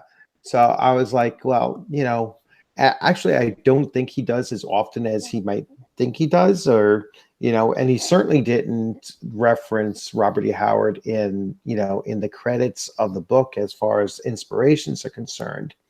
But if you go back to those those writers of the 1920s, and earlier, I mean, because obviously he's a big Tolkien fan, and that group of writers back then, Tolkien being a little bit older, than Howard and H.P. Lovecraft. But if you also look at like Lord Dunsany's writings, and as far as paganism is concerned, and you start seeing a lot of what you see in the Thulian perspective, that whole idea of going back to, a true traditional Europe, and European culture and everything. And, I've certainly adopted a lot of his, his thoughts on, things like, the religions of the desert, and that's not true European tradition. And if you look at your European tradition and say, what is our roots? What can we, what can we go back to, and see, is that a, just a better, better way of doing things. And when you look at Mifrog as a game, that's what's really being talked about in, in the game systems. It's like, well, if you adhere to these things, if you follow these different life stances the way that they're supposed to be followed, you end up with, even though there's vast differences between the religious tradition and the Seder or traditional life stances, they're still very Thulian. You can see how they're still connected, and so that's what I really like about it, is the fact that you can kind of interweave all of that together into, a plausible story, which is what campaigns are basically about. Yeah, it's Yeah. interesting stories with makes you have a lot of things to really think about, and just the amount of depth it has in almost all aspects is pretty incredible. Yeah. Is Joshua back yet? I'm guessing not. Oh, I'm here. Oh, yeah. All right. All right. So we're all back. Yep. Okay. So we're ready to go with part 2. So the next morning you wake up, you eat and drink what was left over of the berries and tubers you had foraged the day before. You check on your horses and find that they are tethered as if they will not be used this morning. By the center fire pit, the oldest of the guides has 5 bows and quivers with just 5 arrows in each. You have to make each shot count, he says, as you're approaching. If you hunt for small game, 1 arrow for each kill should be enough. If you try to take down a deer, you may need more than 1 arrow, and be prepared to track it for a while before you get that second shot at it. If you try for a boar or a bear, and then he kind of like chuckles a little bit, we'll be around later to recover your corpse. The other 2 guides actually laugh at that. You're not to take a wolf with your arrows, and you're only to kill one if you're defending yourself. All right, so they hand you the bows and the arrows. Once again, only 5 arrows. They also let you take your hand axe and your long sacks. All right, and they basically tell you you're going to, head out individually, and you're going to go hunting for, and again, it's your choice. You can go for small game, or you can go for medium game.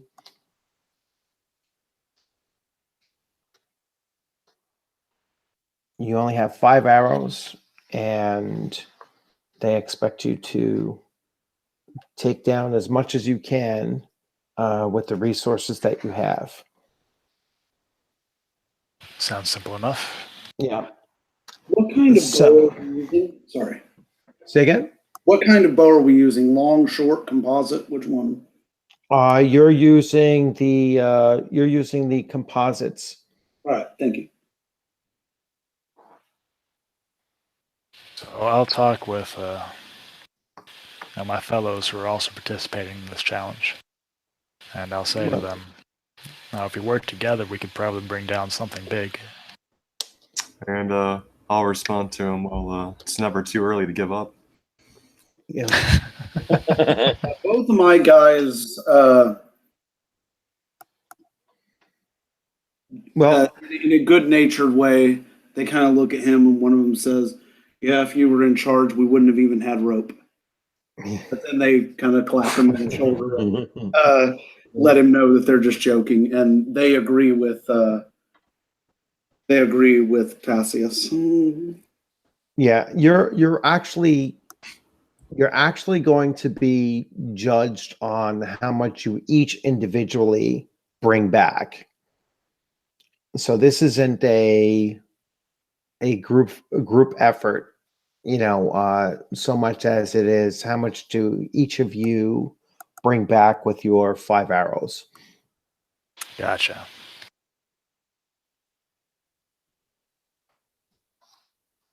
Well, let's get started. All right, so you all head out, you all head out into the woods, and you could still, for safety reasons, stay fairly close to each other within like at least earshot or whatever. And the three guides are going to be out there kind of, you know, tracing behind you, or, they're certainly, pretty observant. You've kind of noticed like when they go into the woods and everything, you quickly lose track of them. They're all very experienced woodsmen. All right, so once again, you're going to start off with foraging. All right, and now you're going to actually, because you are hunting and you are trying to, attempt to, come up on creatures unawares. So you're going to be relying on both foraging, stealth, and then your missile weapon abilities at this point. So we'll just go down the thing. We'll start from top to bottom of my sheet. So Joshua, you can make your first foraging roll. My first foraging roll is a 13. Is a 13. So that is a good roll. And that's a +2.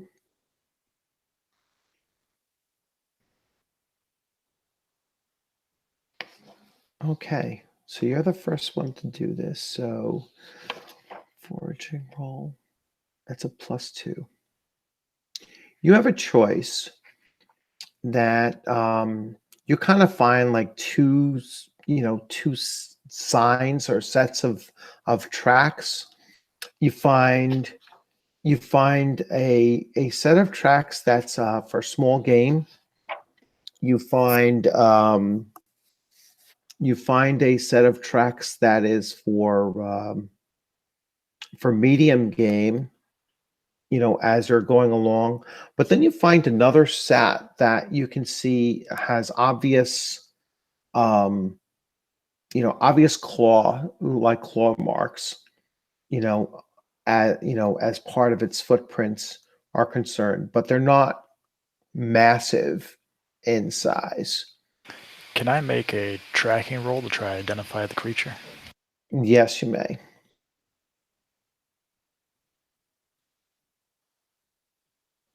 All right, and that's an intelligence-based roll. And tracking, I believe, untrained, if you're...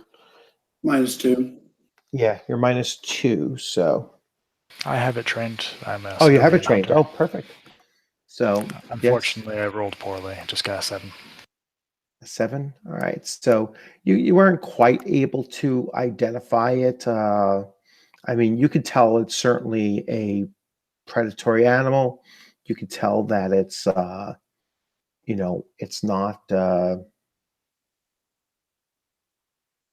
it's not huge. It's not very large. Probably medium sized. Are you going to choose to track that track So- or one of the other two? Now, this is one of the only times that Dur actually listens to his father, who is also a hunter. And as his father always said to him, don't track predators if you don't know what they are. Okay. All right. So you're going I'll to go for after the medium game. All right, so you go for the medium game. All right, so you make a tracking roll for that. 15. Would you roll? 15. A 15. Okay. So you start tracking it, and you're going along, and you get to a certain point where you kind of notice some movement, in the distance through the woods and everything, and you want to get closer to it without spooking it. So you're going to make a stealth check, basically. Now, you have stealth trained as well, correct? Because you're Sorry. a stalker. Actually, almost all of you do have stealth trained. Yeah, I'm That's not one of your actually regional- not actually a stalker. I'm actually just a civilian hunter. Oh, that's right. You're a civilian hunter. Yes. So, all right. So you're going to make your stealth roll. 15 again. Excellent roll. And that is an observable roll.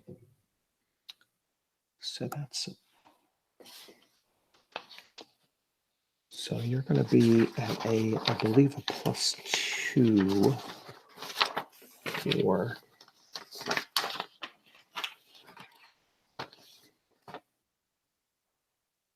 Yes. You're at a +2 for that. Okay. So yeah, it's a deer, and you kind of knock your bow, and with your bonuses, you're clearly going to get initiative. All right, it can't possibly roll higher than you with your bonuses, but between the bow and the sneak attack, so you'll actually be able to fire before it even knows you're there. So you can make a missile weapons check. Yes, give me a moment. Yeah. Now you have to look up your offensive value missiles.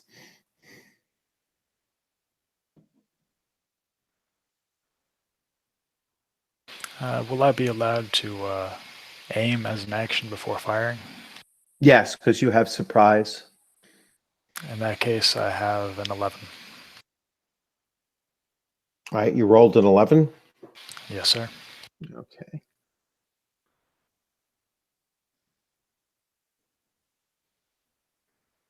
All right.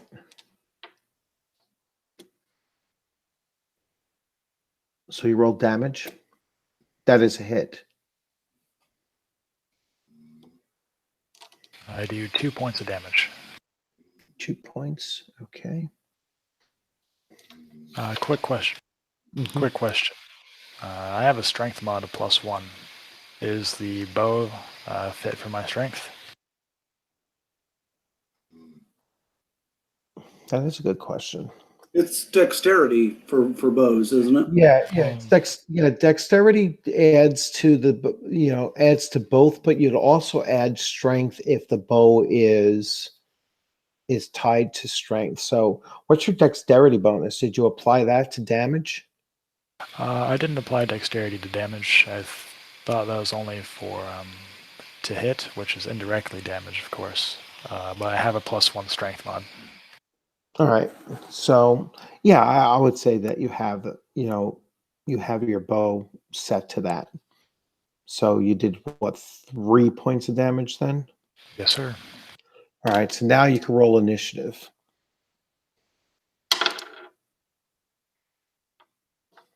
And add your bonuses to initiative. I have 10 initiative.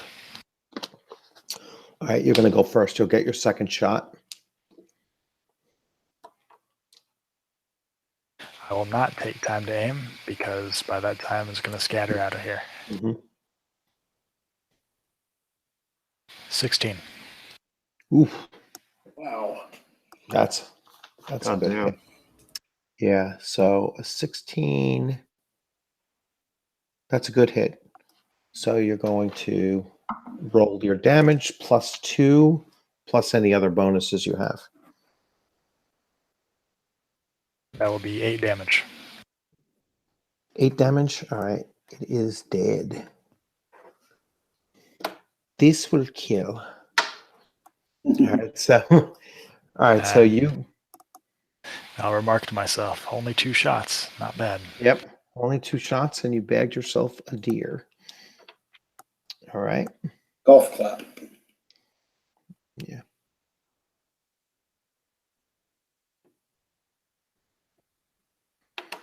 All right.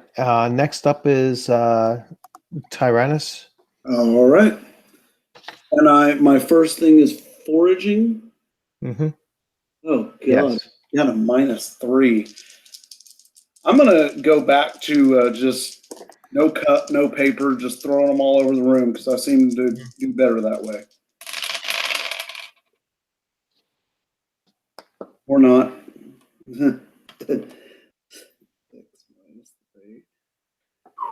3. Okay. He found a particularly interesting stick. That's pretty interesting. You All right. So guys. you didn't find anything that that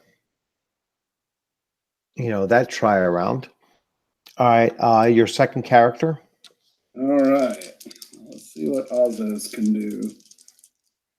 It'll only be -2 for him. And he does much better. 9. Okay. All right. You all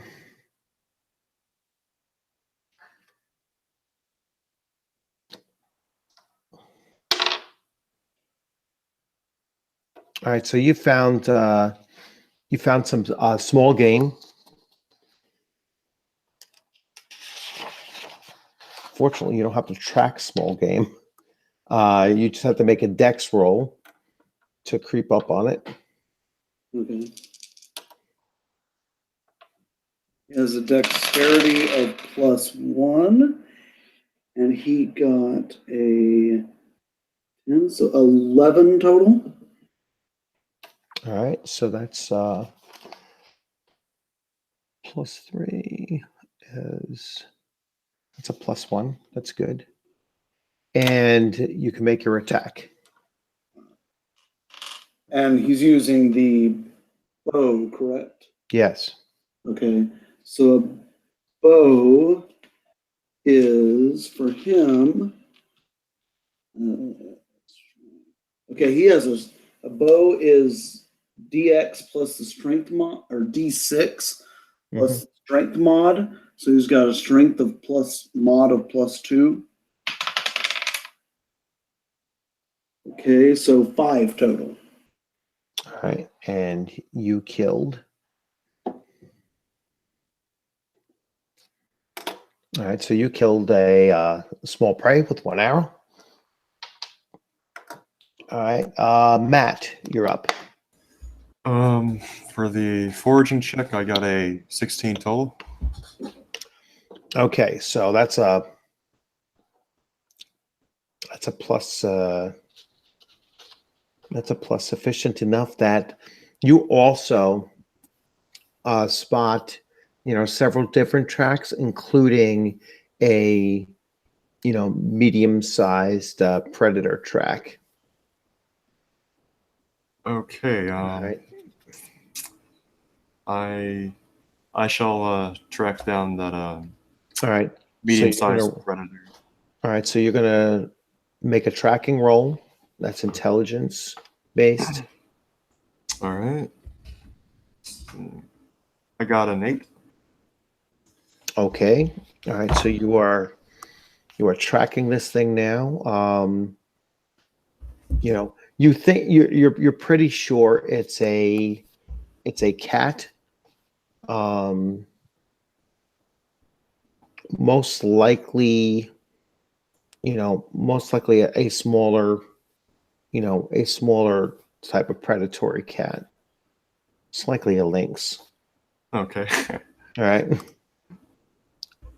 All right. And so as you're tracking it, following it along and everything and looking, you're going to make a stealth roll.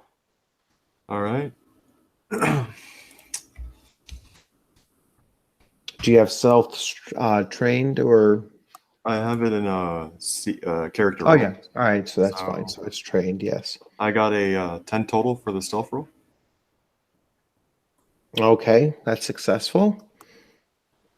So you actually like stealthily moved along, and you you spot the cat, and you can make your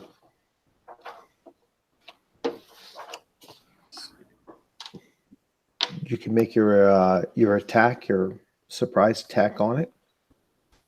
Um. Okay, so it's been a while. So Yeah. So you're gonna roll Let's go. 3d6 plus your dexterity bonus, all right. plus your so you get a plus, plus whatever for your dexterity, and you get a plus for your offensive value is a +1 for your level. All right. And then if you have anything that boosts archery as far as feats are concerned, those would also be added in. So So I'm gonna use my offensive my OVMI. So it's like a +3. that's So correct. would I add that in? Yeah, Okay. +3. Yes. So you're gonna make your attack roll +3. All right. Oh no, I'm sorry, you're doing damage now. Oh. Yeah. So you're gonna make your damage roll, right? Because you hit it, right? Or you just track. Oh no, you're attacking. Sorry. Yeah. So attack roll +3. Okay. Got a 19. Oh my God. Jesus. All Headshot. right. Yeah. Jeez. So that's an excellent hit. +6. So you're going to do +6 damage. All right. So now you're going to roll your damage roll +6 plus any additional dexterity mod that you had, Okay. Yeah. Let's see. or strength mod, whichever one is.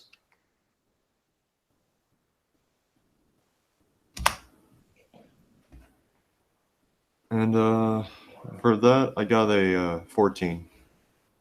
You did 14 damage? Yes. Holy crap. All right. So you killed it with one shot. Jesus. All right. So plus.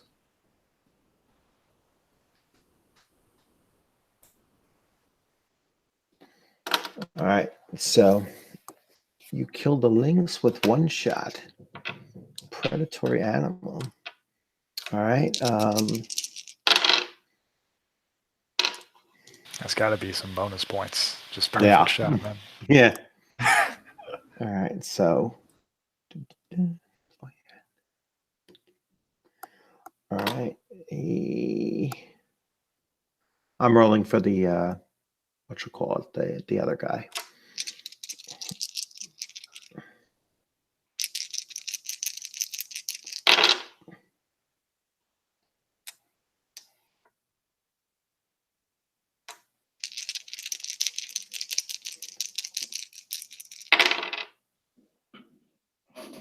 Ooh. 6, 11, 12. Yes. He hit. 3. +2,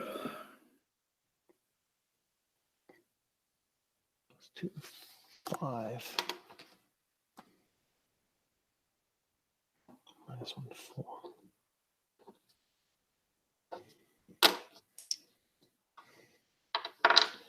His roll will be a 2, 3. He gets. I'm just rolling the NPC. So his dexterity bonus is a +1. All right, he's shooting simultaneous as it's trying to flee.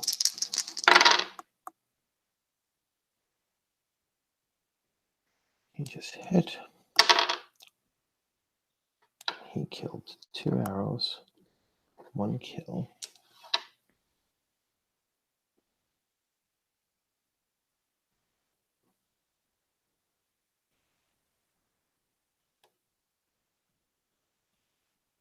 Okay. All right, so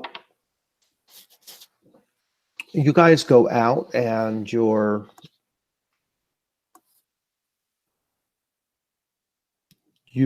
all except for Tyrannus has gotten something so far.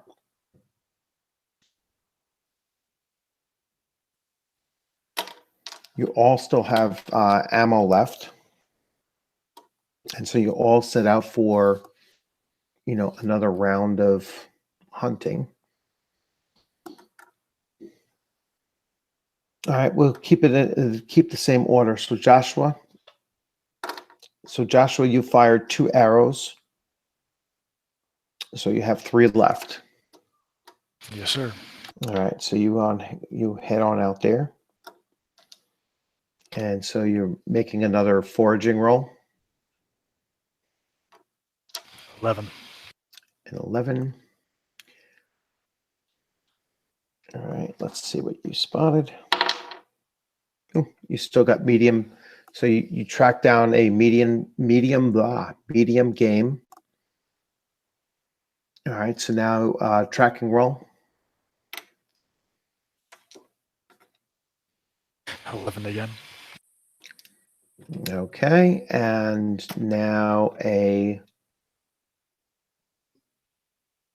stealth roll. 15. A what? 15. 15. All right, that's good. That's actually a positive.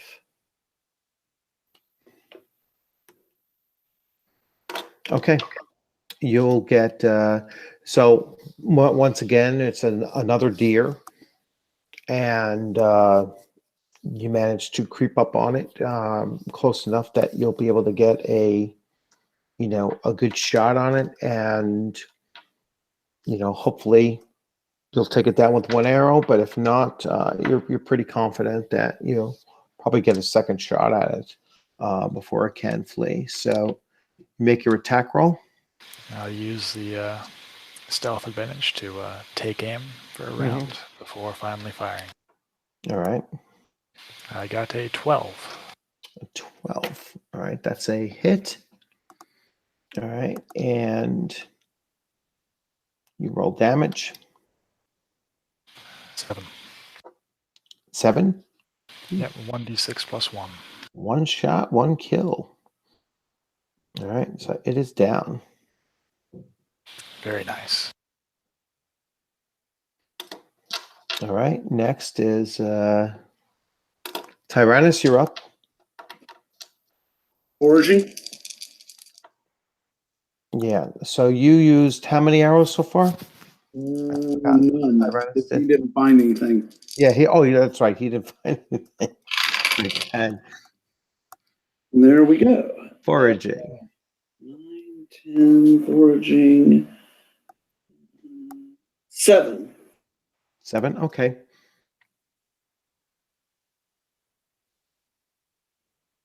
Seven, foraging.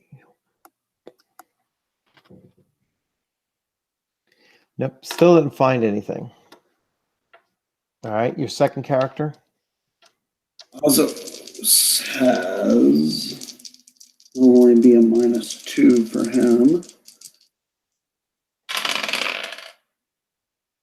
And it is still way better when I'm just throwing them all over the room. 10. Okay, 10, you do find a track. Let's see. You found a medium game track. Yeah. Okay. And next, So next is a tracking. No, next is tracking it down now. okay, tracking. All right, which one's tracking? Oh, that's another intelligence -2.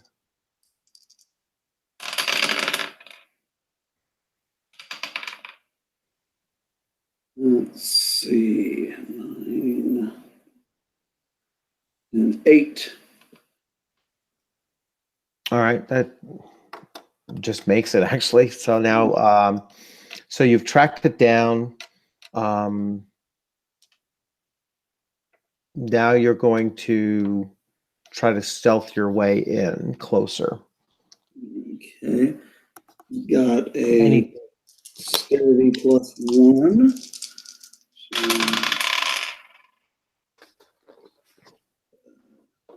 9, 10, 11. Okay. That's only a partial hit. So make your damage roll. You're going to divide by 2.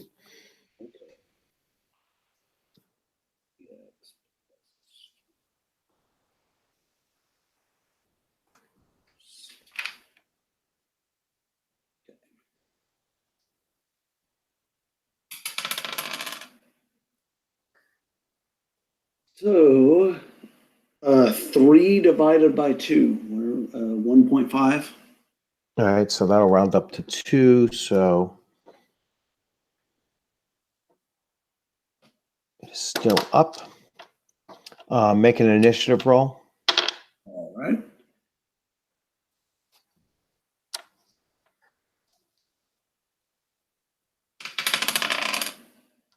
Okay, 6 plus his OV of missile is plus 3, so 9. No, you're just using dexterity for initiative. Oh, okay. Then it'll be 7. All right, and then yeah, you want initiative anyway. So now you could just roll your next attack. I'm rolling 4. Oh yeah, that's right. Yeah, those values go for hit. You're right. Mhm. So this is where that would fit in. 12, 15, 16 total. Okay. That's a good hit. You're going to have plus 2 to damage, plus any other additional pluses. So 7 total. All right, you killed it. Okay. Matt, oh no, I wrote that in the wrong spot. All right, Matt, you're up. All right. I got a 8 foraging roll. All right, that's good. So now you are on the trail of small game. Okay. Let's see. I'm gonna go.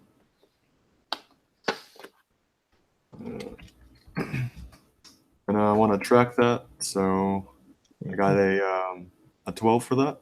No, actually, small game you don't have to track. You're just going to stealth now. Oh, So okay. use that for stealth, which is still good. Let's see. Yeah, so you stealth on it. That was a plus 2 total. Oh, no, I'm sorry, not a plus 2. Plus 1. Plus 1. Wait. Also, actually, a plus 2 for the dex modifier. Oh, yes. And also, I forgot to incorporate this talent, light-footed one. Oh, It yeah. gives you like plus 1. Yeah, it gives you plus 1. So what was your total on stealth then? It should be 13. A 13. So a 13. You only needed for stealth. Hold on a second.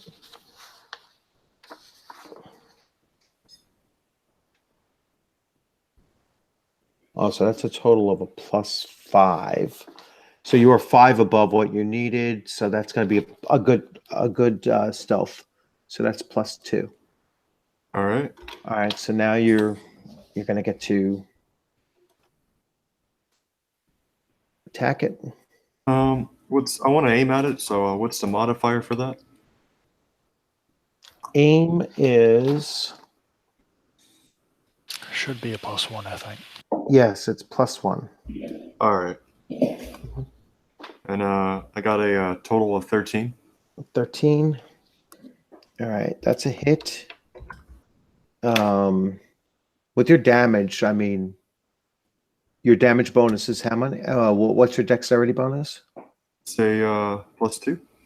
Oh, you're gonna kill it anyway. Okay. It's a small critter. And let's see. And I got a damage of 8. Yeah, no, you obliterate it. There's probably nothing left of it. All right. Yeah, you This definitely man kill it. keeps Yes. getting the one shot, one kills. Yeah. Ooh. Yeah. What if you use 2 arrows? All right. He made his foraging roll. Did not track though. Okay. So, and now you guys are. Let me double check this now.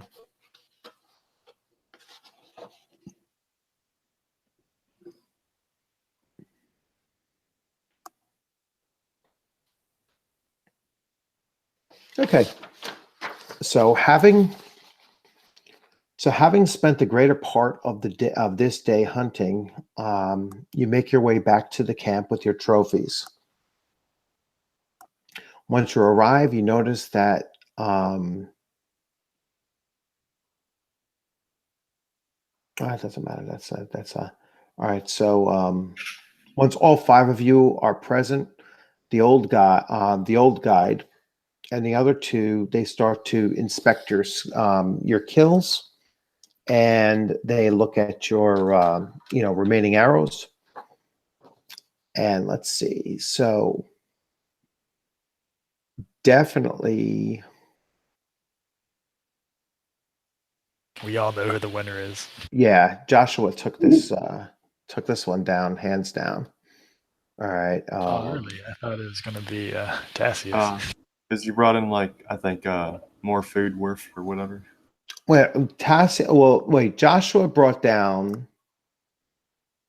He had who brought down the? Joshua brought down the whatchamacallit. He brought Oh, down the no. links. That'd be Tassius. Oh. Yeah, that's Yeah. tough. Oh, Oh, yeah. Cassius. I'm confused. Wait. Yeah, so I got the 2 deer with 3 shots, but Tassius, Okay. he got the freaking headshot in them links, man. Yeah. So Tassius. Is Matt. Yes. So Matt, that was your first shot. So that was a total of a +4, and then another positive. So you're +4, +11 total. +4, +9 total. Actually, right. Tassius did win this one. Congratulations, man. Yeah. Thanks, Yeah. man. Yeah. It was 11-9. Yeah, Tyrannus got nothing, and Ozzo's got like a rabbit, small thing, and he got a deer. He killed a field mouse and And a deer. yeah. Well, that's not bad actually. Yeah, Yeah, so, deer. and he used 3 arrows. He killed like a rabbit. And Yeah. Well, one of you did get the interesting stick. Yeah. that is Tyrannus. Yeah. How Okay, so interesting are we making this stick? Is there a role for that? oh my Scale gosh. from mild to moderate. Wait, it could be a trickery roll. Okay, so you guys are back in the camp now, and so having spent we got over here. So they announced the winner, which is pretty obvious, and now we are to getting you guys prepared for the next stage.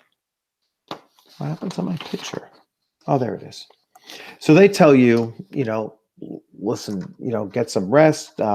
They cook up some of the meat that you guys have gathered, and they tell you it's going to be another long day. That guy comes to, one of the younger guys comes over to give you some healing. And that's a 10 plus 2, that's a 12. Yes, we have to talk to Varg and see if he'll produce a Dungeon Master screen. So we Along can, with an index. huh? Along with an index. Yeah.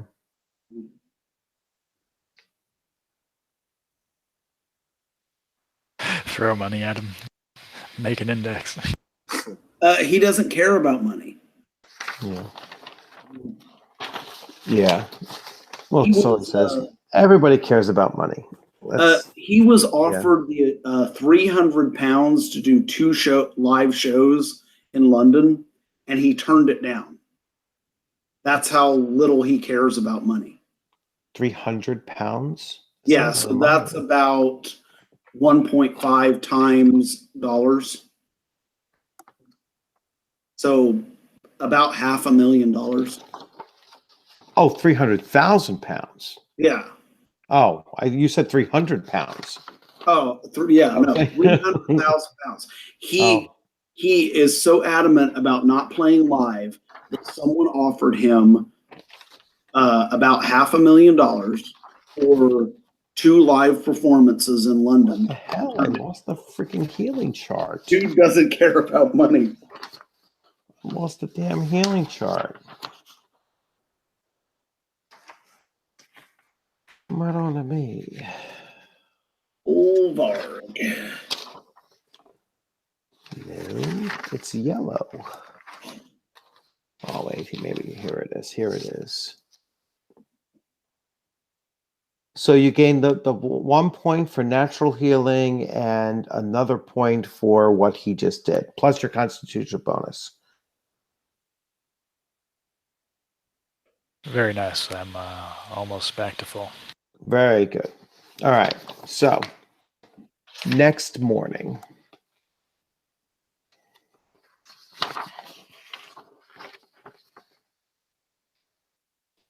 Having spent much of the previous night retelling your stories of the day's hunting, you eventually retire for the night. You were, of course, better fed, having eaten much of what had been collectively gathered, and even packed some of the meat, in waterproof skins filled with some of the river ice to keep it for, hopefully tomorrow evening. The next morning, you rise to find that the guides are once again at the central fire pit. This time, they have propped up 5 spears in a cluster, standing upright. So basically, they have them set up like a teepee. So 5 spears. These are shorter versions of boar spears, but with the same crossbar meant to block a charging animal. Their shafts are also thicker than a typical boar spear. The old guide then speaks. Today is the way of the tribe. You must work together as you are today hunting a bear. The bear lives in a cave about 2 hours hike north of here. You will have to pick up the signs as you believe you are near. All right. Should you succeed, be sure to bring the heart of the bear. That is the second part of the sacrifice for the ritual.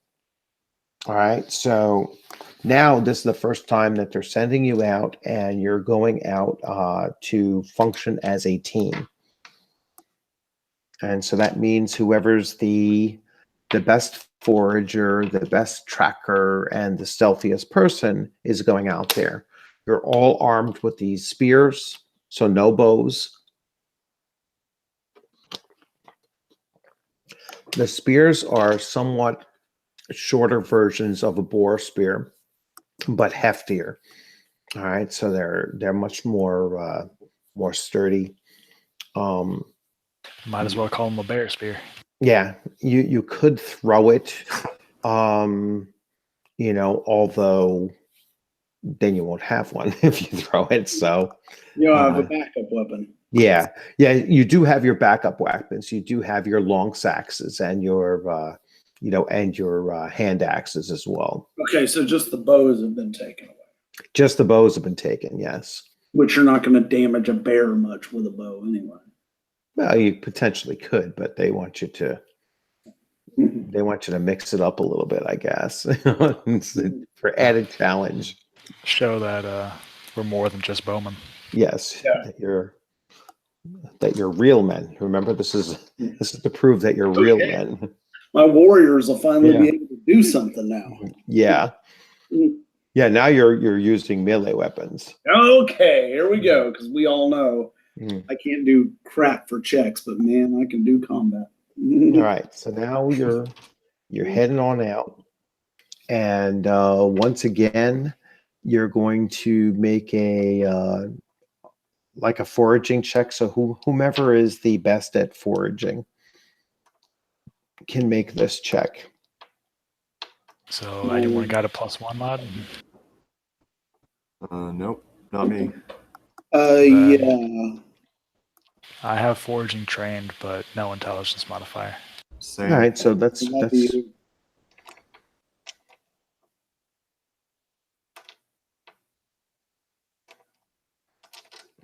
all right. So who wants to make the roll? Anybody but the stupid guy. I'll do it. I think Joshua said that he's got the foraging train. Yeah, I've got a 12. All right. So yeah, you do pick up the sign. You spot like a tree that has some of its some of the bark clawed at, and you're kind of aware, certainly if you're the hunter, right? So yeah, you know that sign for it. So you're going to now start tracking. Can I make a morale check? Why? Because like in character, I think Oh. that Dura would be nervous about facing a bear and just seeing those signs. Okay, you're welcome to make one. All right, so you're going to make a 7. Yep. Okay, let me find morale. Morale. That's on the second page, I believe. Fumbling morale. Would you roll a 7? Yes, sir.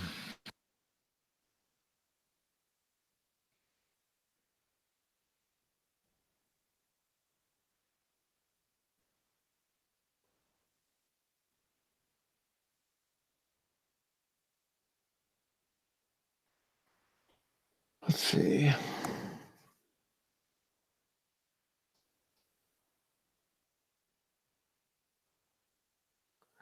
Yeah, but actually, it's not a 7; it's a 9 Very nice. because you get a formation mod, which you're walking in a group.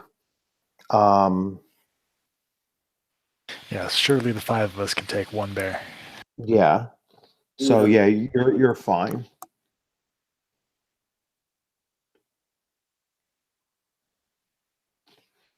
All right. So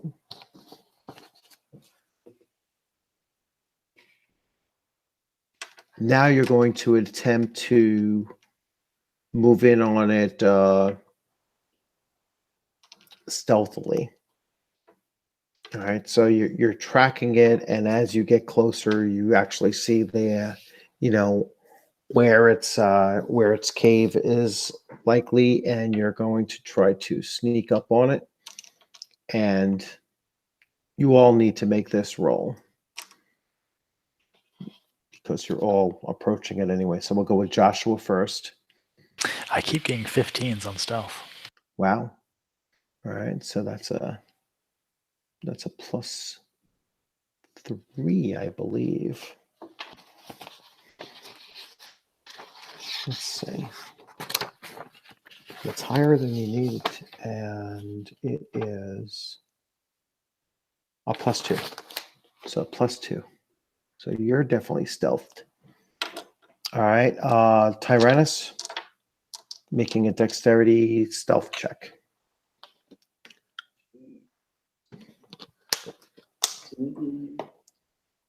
8 total.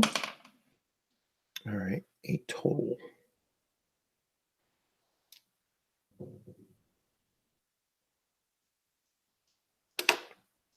All right, and then your second character.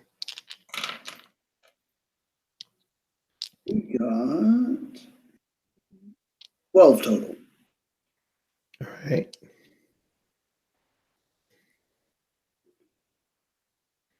All right. Matt, you're up. I got a 14 total. Okay. That is a plus. That's a good result. And finally, the NPC. He did not make it. All right.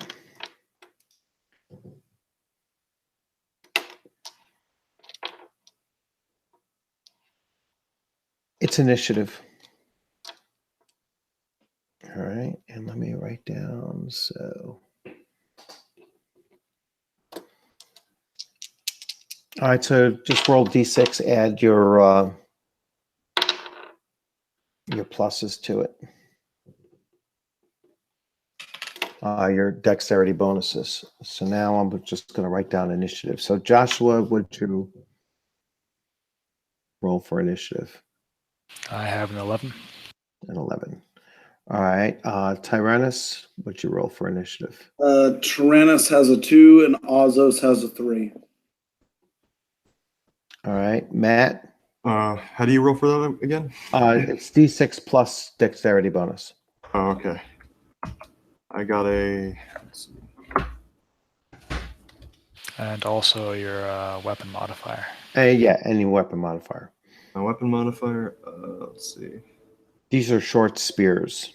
Oh, then what's the weapon modifier for that?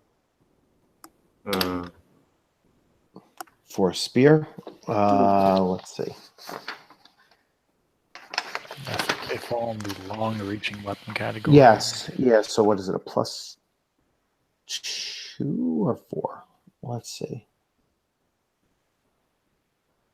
I think spears are plus.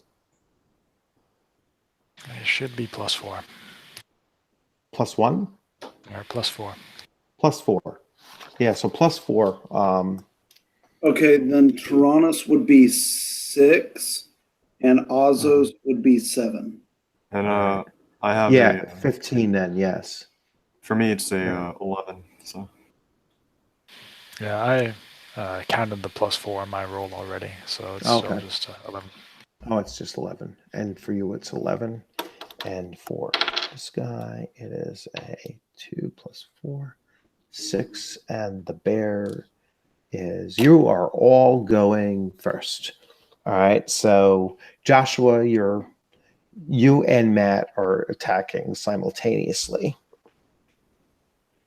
I'm going to backstep and aim with the spear. I'm going to try and throw it next round. Okay. Let's see. I'm gonna just go in for a yellow charge. So. All right. Good luck, man. At a. So for this, I just add like my dex modifier and my OVEME. No, now you're doing your strength modifier to hit, Oh, not to Okay. damage. that makes sense. And yeah, And any like melee bonuses that you yeah, any melee bonus. So if it's like if you have the fighter trait, you're going to be +1 to melee. It's You like know, Tassius. yeah. Are you even trained in melee? Like, that's Yeah, why man. I'm backstepping. Anyway, and I had my OVME. Is that correct or no? Yes, OVME. Okay. And I got a 10 for that. 10 total. Yeah. Yes. Okay, so a 10. The bear is.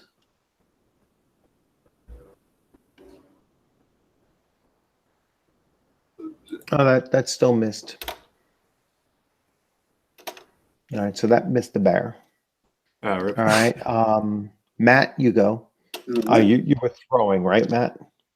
No, we're just gonna just stab All it. right, thrust. All right. Okay, so No, remember- no, wait. You're Tyrannus. Yeah, We're going yeah. with Matt's character. Oh. Yeah. Okay. So Oh I yeah, didn't he's miss. rolling damage now. Oh, Oh, I'm cool. rolling damn. Wait. Wait. Oh, you went already, Matt? Yeah, I just went for a hit, Alright. and I think Okay. that I missed And it. Yeah, yeah, he you missed. missed her. All right. So then the next is Joshua's up next because he had an 11. Yeah. I just went. You just went 2, so you both went. All right. Yeah, So because now, all right, sorry. So Matt with Alexa's character. Okay. He got 10, 13 plus his OV of 4, 17. All right, 17 is a hit.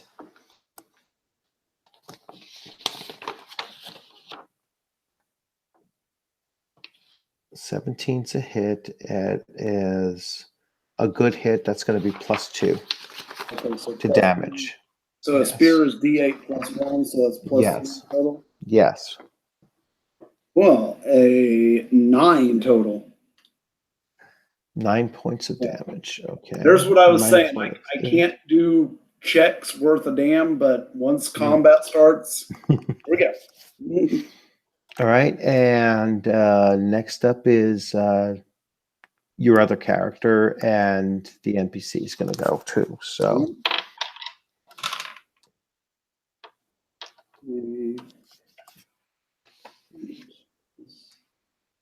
Okay, he rolled 10 total for hit. all right, that missed. All right, so the last NPC goes. He rolled a 12, which hits.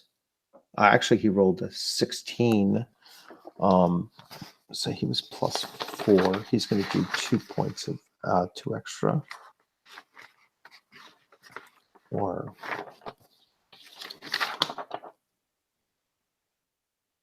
1 extra. He's going to do 1 extra.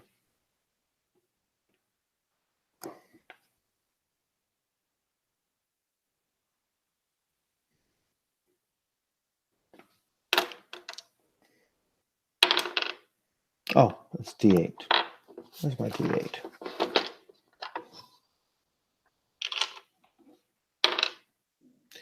He did 7. That's 6. Okay. All right. Bear goes. Let's see, who is the bear going to attack? I got to roll D10. He's attacking Joshua. Joshua, what's your defensive value, ME?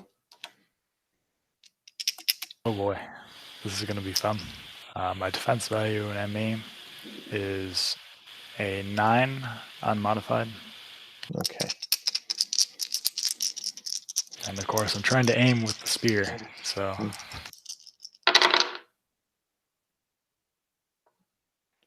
Rolled a 3, 4, 8. He missed you.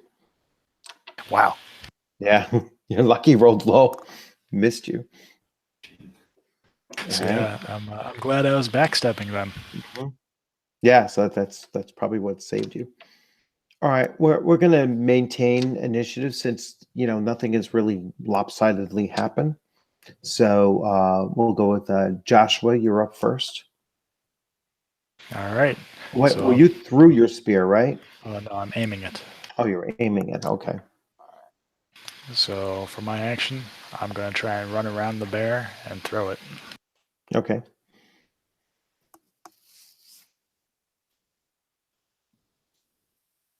I'll get some safe distance between me and that Mhm. bear after I throw it.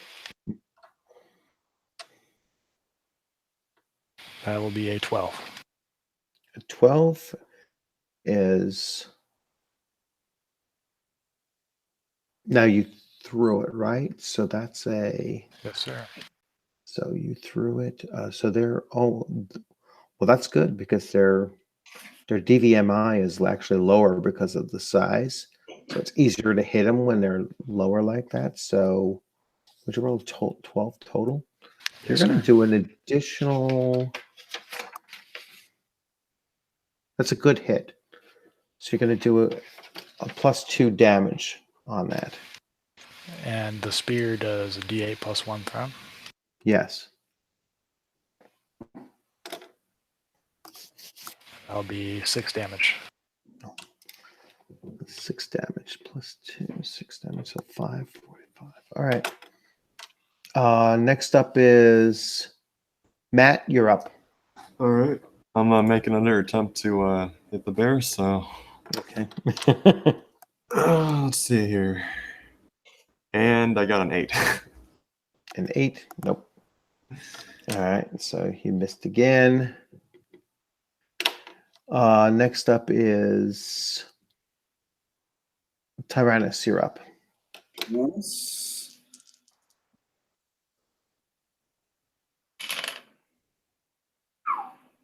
All right. 12 plus 2. A 14 total. A 14 total. So that's +2. So that's a regular hit.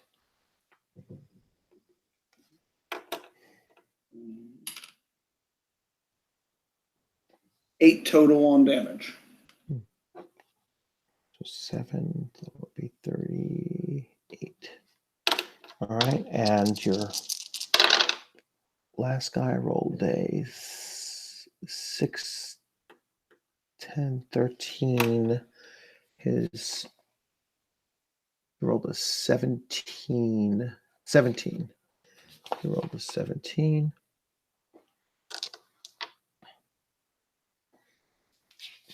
+17 is a plus. Is a good hit, +2. Doesn't Azos go after Tyrannus?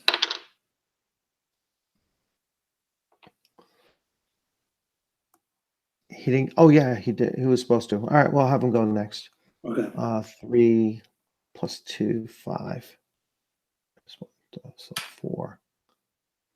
34. Go ahead. You can. Yeah, let him go.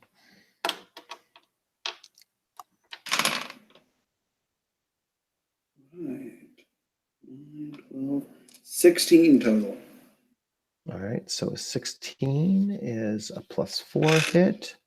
So that is going to be a rather good hit. That's a +1. 9 total on damage. Oof. So 8. All right. Bear goes.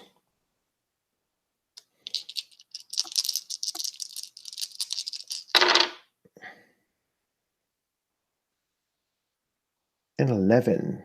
All right. So the bear is going to hit you. And the bear hits you for. Who is being hit? Joshua was being hit. Ah, shit. Yes. Yeah. So I've currently gotten -5 to my DV for being unarmed. What's that? You have a. So my DV is only 4 right now because I'm unarmed. Oof. Well, no, All he right. has a spear, doesn't he? I threw it. Through it. Oh, okay.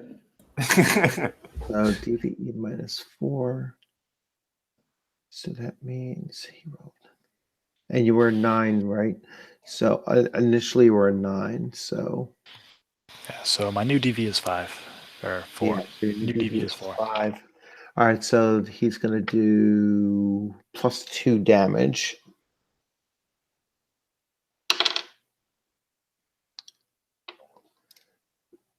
Eight points of damage. Well, there goes all my hit points. You're down to what? I am down to 13 minus 8. Oh, that's not all your hit points. Yeah, I'm at 4 hit points now. 4 hit points. Not left. quite Alright, dead. so yeah, you're not quite dead. It's merely a flesh wound.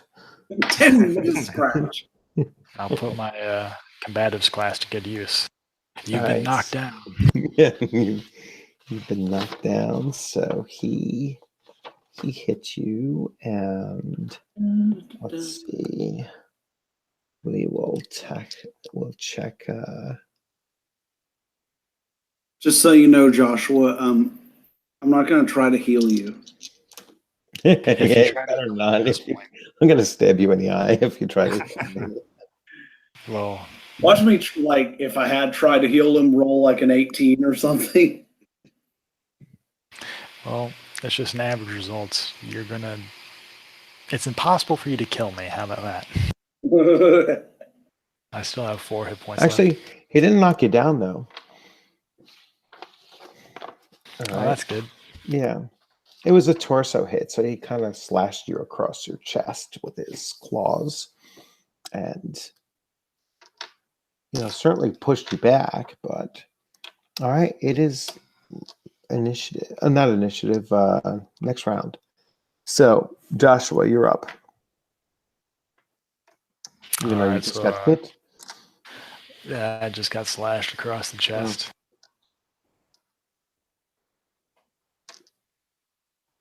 Do you think that's worth a morale check? That might be, yeah, because you're near death.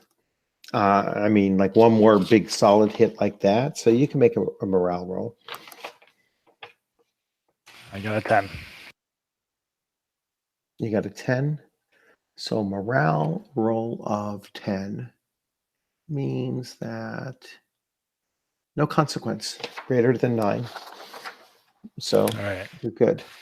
Action. I'd like to fight offensively. All right. Do You have long- other weapons, you know.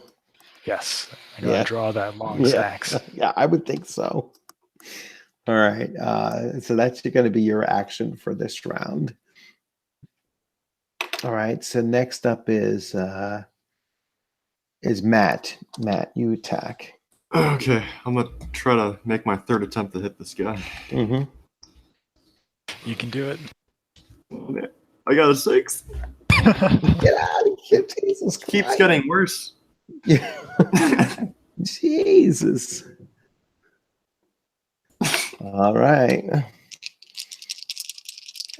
Who's next? Number 7. So Alexa's character. He goes next. Okay. I keep on saying Alexa. It's Alex, right? Oh, it's Tyrannus, the one next. No, but who's Alex's character? Who is Alex's character? Pazos. All right, he goes next. Okay. Let's see. He's gonna stick. Wow, natural 18 Oof. plus an OV of 4, so 12 total. Wait, you confused me. A natural 18? Yeah, he got 3 6s. All right, so then plus 4 is a 22. 22, yeah. He does have the -1 intelligence, but it's okay. No, that's Tyrannus. But guilty by association. Yeah, it's rubbing off. Yeah, he's hanging out with him all the time. I'm becoming stupider just by knowing you. All right, so a natural 18 at worst they hit damage. Wait, what's that? I'm reading what it says here. So it's a perfect hit. All right, it's going to do at least, well, it's going to do plus 10 damage.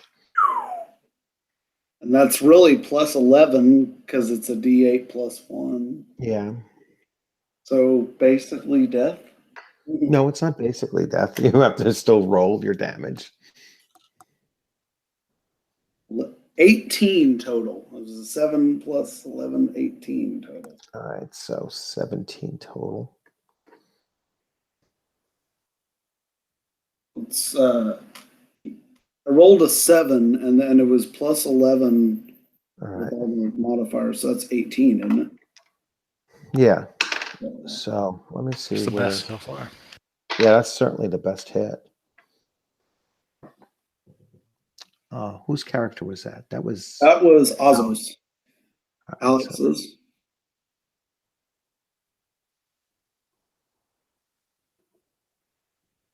He mollywopped that thing. yeah. All right. And that was like a torso stab. So he just planted it in him. All right. So next is going to be Tyrannus, Okay. followed by the NPC. All right, Tyrannus, try not to be stupid. Well, 11 total. It's a barely hit him. Okay, so that's Gonna D8 do half damage. Yeah. divided by 2. Yes. Okay, so 3 divided by 2, that's 1.5. Yeah. So it's going to be 2 minus 1 for the toughness. It's only 1 point. Oh, I see what you're with Yeah. the 7, with the 17. Yeah. Those toughness. Okay.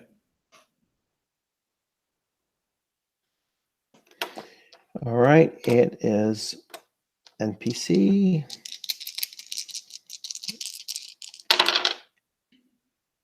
He rolled a 10. He missed. Okay. All right. It is.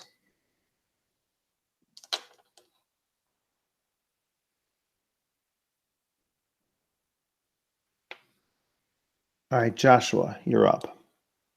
You pulled out your sacks, right? Yes, sir. All right. So you can attack. All right, so yeah, if we don't end this fight, I'm just going to get killed. So with Yeah, that this being, bear is pretty darn wounded. So you Yeah. don't think it's going to last much longer? Just plant that thing right in his face. Mm, yeah, so I want to use the offensive stance thingy for the Okay. +2 OV, -2 DV mod. okay. All right. So you And just. hopefully this will counteract my injuries. That's cool. All right. Go ahead.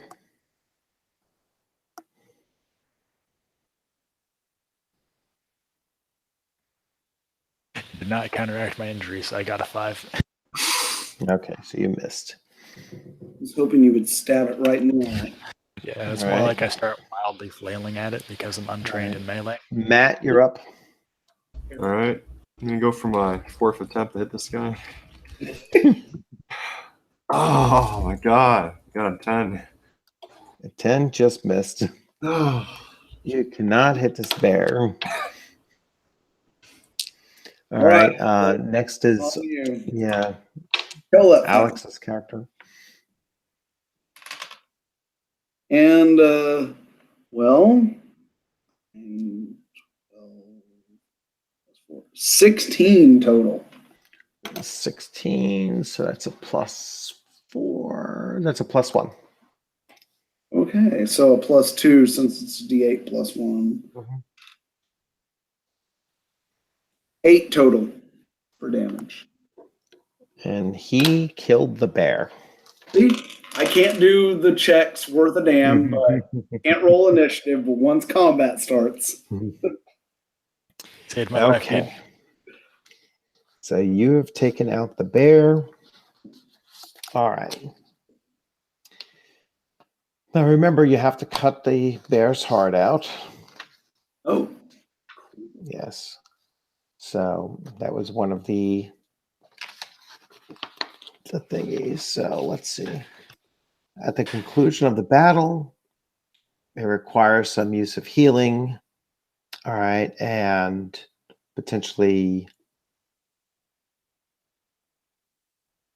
Mythmaster. observations. Yes. I think at this point my title should just be Wounded Guy, laying against a tree. Help And- me. well, maybe Okay. you can use your long sayax, cut the heart out, and end it on a note of. Okay. All right. So this is. So once the battle is over and you've cut out the heart, that's when the three guides, come out of the woods. So they were, clearly watching everything go by. The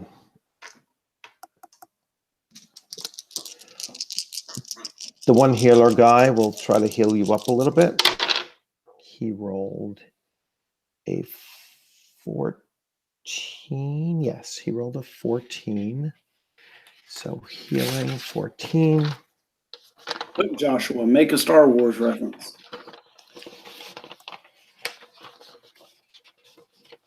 My mind has gone blank. All right, so healing a 14. Too much pressure. Oh, good, +2. So he healed you up 2 points. Much appreciated. Yeah. Looking All pretty right. pale. Yeah. Okay, so you head back. The return to the base camp seemed to be an eternally longer trip than it did to get to the bear's cave. You rest for a bit, even though it is only late afternoon.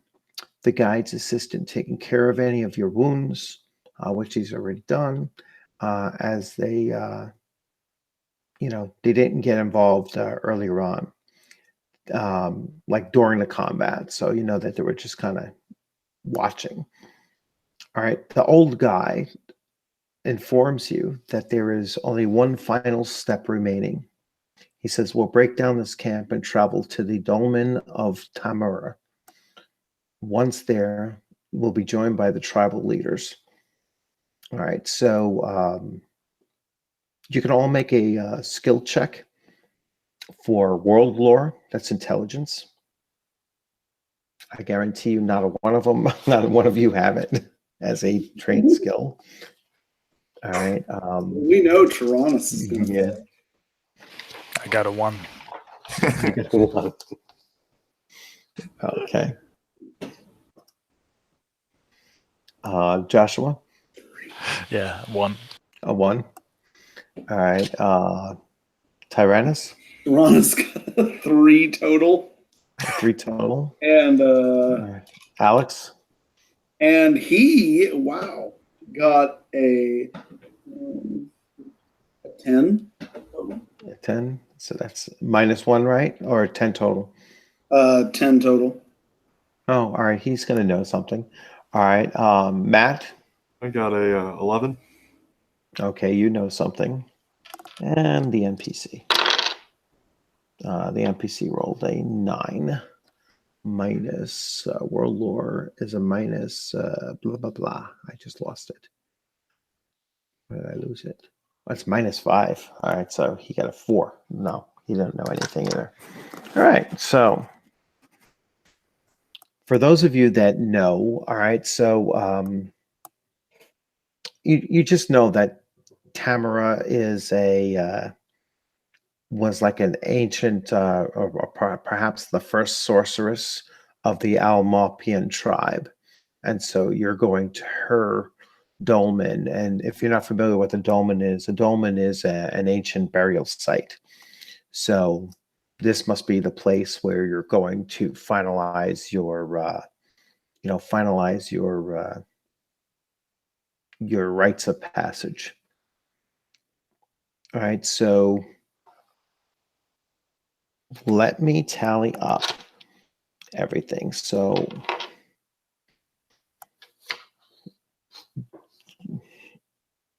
Yeah, dolmen is it's like an underground. It kind of digs. no, yeah, it's like but it's usually like digs it's underground. usually like, It's got like a backstone, 2 stones on the side, and then a large capstone. yes. All right, so let's see. Let's see if I can tally up these numbers. So overall, Joshua, you -1, 0, 0, -1, +1, +2, +4, plus 6 plus 10 plus 15 plus 17 plus 16 plus 18 plus 17. So Joshua plus 17. Tyrannus plus 10, 0, plus 20, plus 21, plus 18, yeah, plus 18, plus 19, plus 18, plus 15, plus 14, plus 13, plus 12,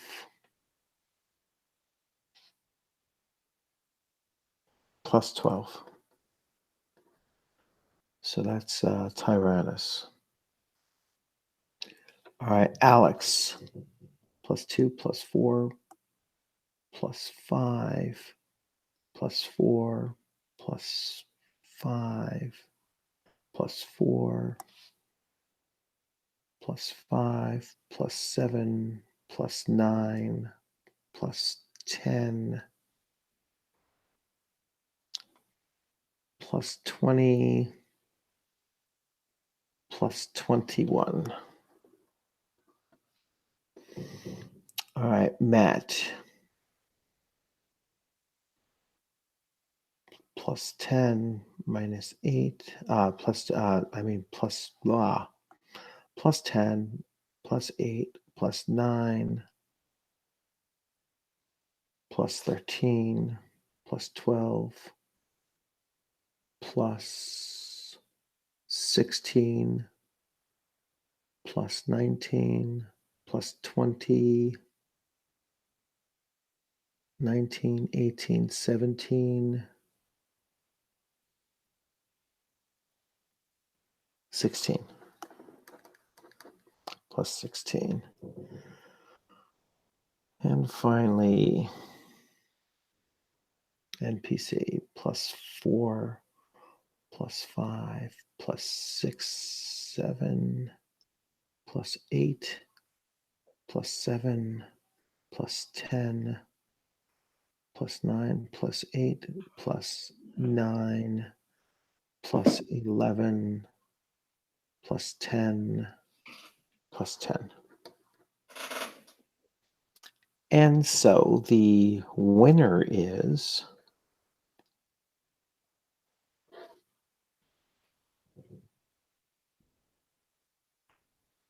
Joshua, Tyrannus, Alex. Alex's character. Azos. What were the point totals again? So Joshua had plus 17 total. Tyrannus had plus 12. Alex's character, Asos, had plus 21. That's really from that last freaking plus 10 hit. Matt had plus 16. And finally, the NPC only had a plus 10. All right, so congratulations, Azos. yes, Well done. congratulations. Pretty good for not even being here. Yeah, so we're not even being here. All right. So, what's really cool is that the NPC, almost like the one that I was running, almost didn't pass the test. It's like he was the only one that almost didn't pass the test, because he was like consistently either just barely making it or getting just a very few pluses along the way. You only needed to have a positive 10 in order to pass. All right, He got so exactly 10. and they got exactly positive 10. Yeah. All right, so here's the experience points. So you ran all 3 sections, so that's 450 experience points. for every successful skill that you were successful in, you're going to get 25 points, 50 points for anything that was a +4 or more. All right. So I'll have to tally those out separately, and I'll get back to everybody with that. You're all going to get 50 points for role playing and 400 points for the complete, mission success. All right. So, like I said, I'll just tally up those points and I'll post it on the website, on the Facebook page for the thing. Okay. So wrap up. So the wrap up is that, you're called in, and they, at the Dolmen of Tamara, your party is praised for its attempt to complete the trials of the tradition. Then a tribal leader and the 3 guides step into a small pavilion that had been set up. They spend some time inside while you await for the results. All right. They come back out and they announce, the results, of the rites of passage. They're pleased that you all have passed, and they grant was it Osis or Oxus or Azos. Azos?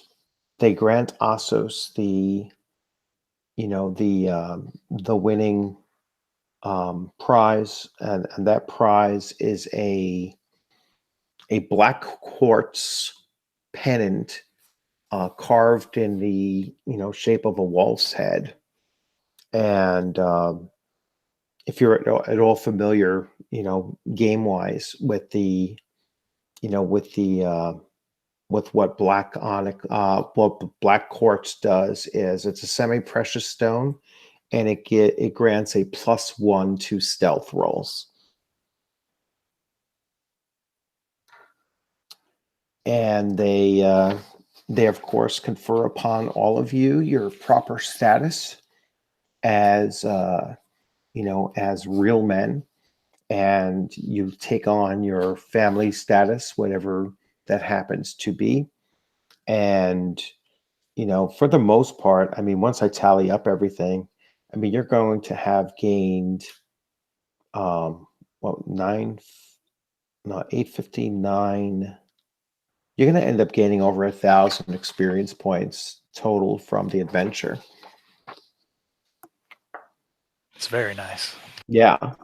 So typically, I try to set up adventures that are, that'll produce about 1,000 experience points. It's going to move first level characters to second, or nearly to second level, after the first adventure. So by your second adventure, you'll definitely hit second level.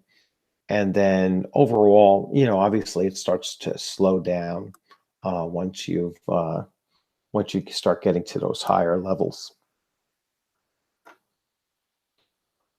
All right. Any questions, guys? Yeah, I don't think so. It was a fun game. Okay. That was good. That was really Yeah. Yeah. So what I'll do is I'll start planning on the next adventure, probably even start writing it a little bit, tomorrow. And I'll start dropping in some hints as we go along, because like I said, some of you guys, did figure out, or at least recalled what the Dolmen of Tamara kind of stands for. And so that will kind of leak into your consciousness as far as, what the significance of that is. But that is the next, like, kind of link, to the next phase of this campaign. All right. So what I'm going to do now is I'm going to bring it to a close. thanks a lot, everybody, for joining in. It was great meeting you, Matt. You know, me too. and Joshua. I mean, if you guys didn't know, like Joshua was like in the first Mifrog game that I ran over a year ago. You know, so you know, kind of interesting. So Matt, in particular, Joshua was the first. You know, was part of the first group that I ran through the Bloody Endeavor. You know, so you know, he got it when it was, you know, completely raw and just a really a one-shot adventure. It wasn't even part of a campaign. You know, by the time you ran through it, I had already written like 3 adventures for that. So Yeah, it's been a long time. And yeah, it has been a long time, you know. So you know, that was, like I said, that was really only my second time playing the game at all. First time being a myth master, you know. So and actually I'm looking to tighten up that whole campaign and kind of repackage it a little bit, and you know, then I'll put that out there as completed products on, you know, on the Facebook page, so you guys can pick up the, you know, pick up the files for it if you ever wanted to try to run it. All right. Well, it's 1 a.m. here, so I'm sure it's probably Thanks earlier or for later. thanks for hosting the game. It was pretty fun, and I look forward to joining you guys next session. Great. Yeah. So we'll keep on looking to do this. I mean, we'll always have to look at what the calendar is saying the next Saturday is, you know, but certainly, actually, let me take a look at, so this was the 12th. So that would be Saturday the 26th. I don't believe that's anything in particular. So I should definitely be able to get the next adventure pulling off at Saturday, you know, the 26th, same time. So that should work out. I just wanted to say thanks to Matt and Joshua, because Edward knows all of our sessions that we've played. It's just been me and him, and they've still been great sessions, but I've never gotten the opportunity to play with an actual group. So I just wanted to say thanks to you guys for joining in and actually getting the group experience, because this is kind of a first for me to get to play with a sizable group of people. And thanks for destroying that bear, because honestly, me and Josh were just getting wrecked. Well, it's like I told you, I can't do anything else, but once combat starts, I start rolling great. Yeah. I'll All try right, not guys. to attempt to heal anybody anytime soon. You should have healed the bear. Would have killed him faster. Yeah, all right, guys. Would have rubbed his poison ivy all over him. All right, everyone. Have a good night. I'm gonna, you know, set this thing up to upload the, you know, upload the recording, and I'll have that posted on the various sites and everything. So you'll see it on my my YouTube channel. If you guys aren't aware, my YouTube channel is Unscripted and Unchained, and I'll link it on Facebook someplace. I know one of you said that you don't actually use Facebook. I'll try to figure out how to link it for you. Well, I could just have Josh just relay me the information. Yeah. I'll keep him informed. Yeah, and like I said, you could always look it up on the YouTube channel, because my channel is starting to move up with Mifrog. So when you look for Mifrog, you'll find my channel moving up on the on that chart there. I think I'm like the 5th or 6th link. All right, you'll have a good night. You too. Thanks a lot for playing. You know, another good session. Thanks a lot. Probably the funniest session I've had. There's a lot of laughs in this one. Well, that's good too. Well, that comes with playing with a group too. Yeah. It makes it a lot more enjoyable. You know, you have a lot more moments and everything like that. You know, just, you know, bad rolls and that kind of stuff. Well, I still say there should be some kind of bonus for clever Star Wars references. Yeah. Well, Well, you see, clever Star Consider Wars that. references are outside the scope of Mifrog, my friend.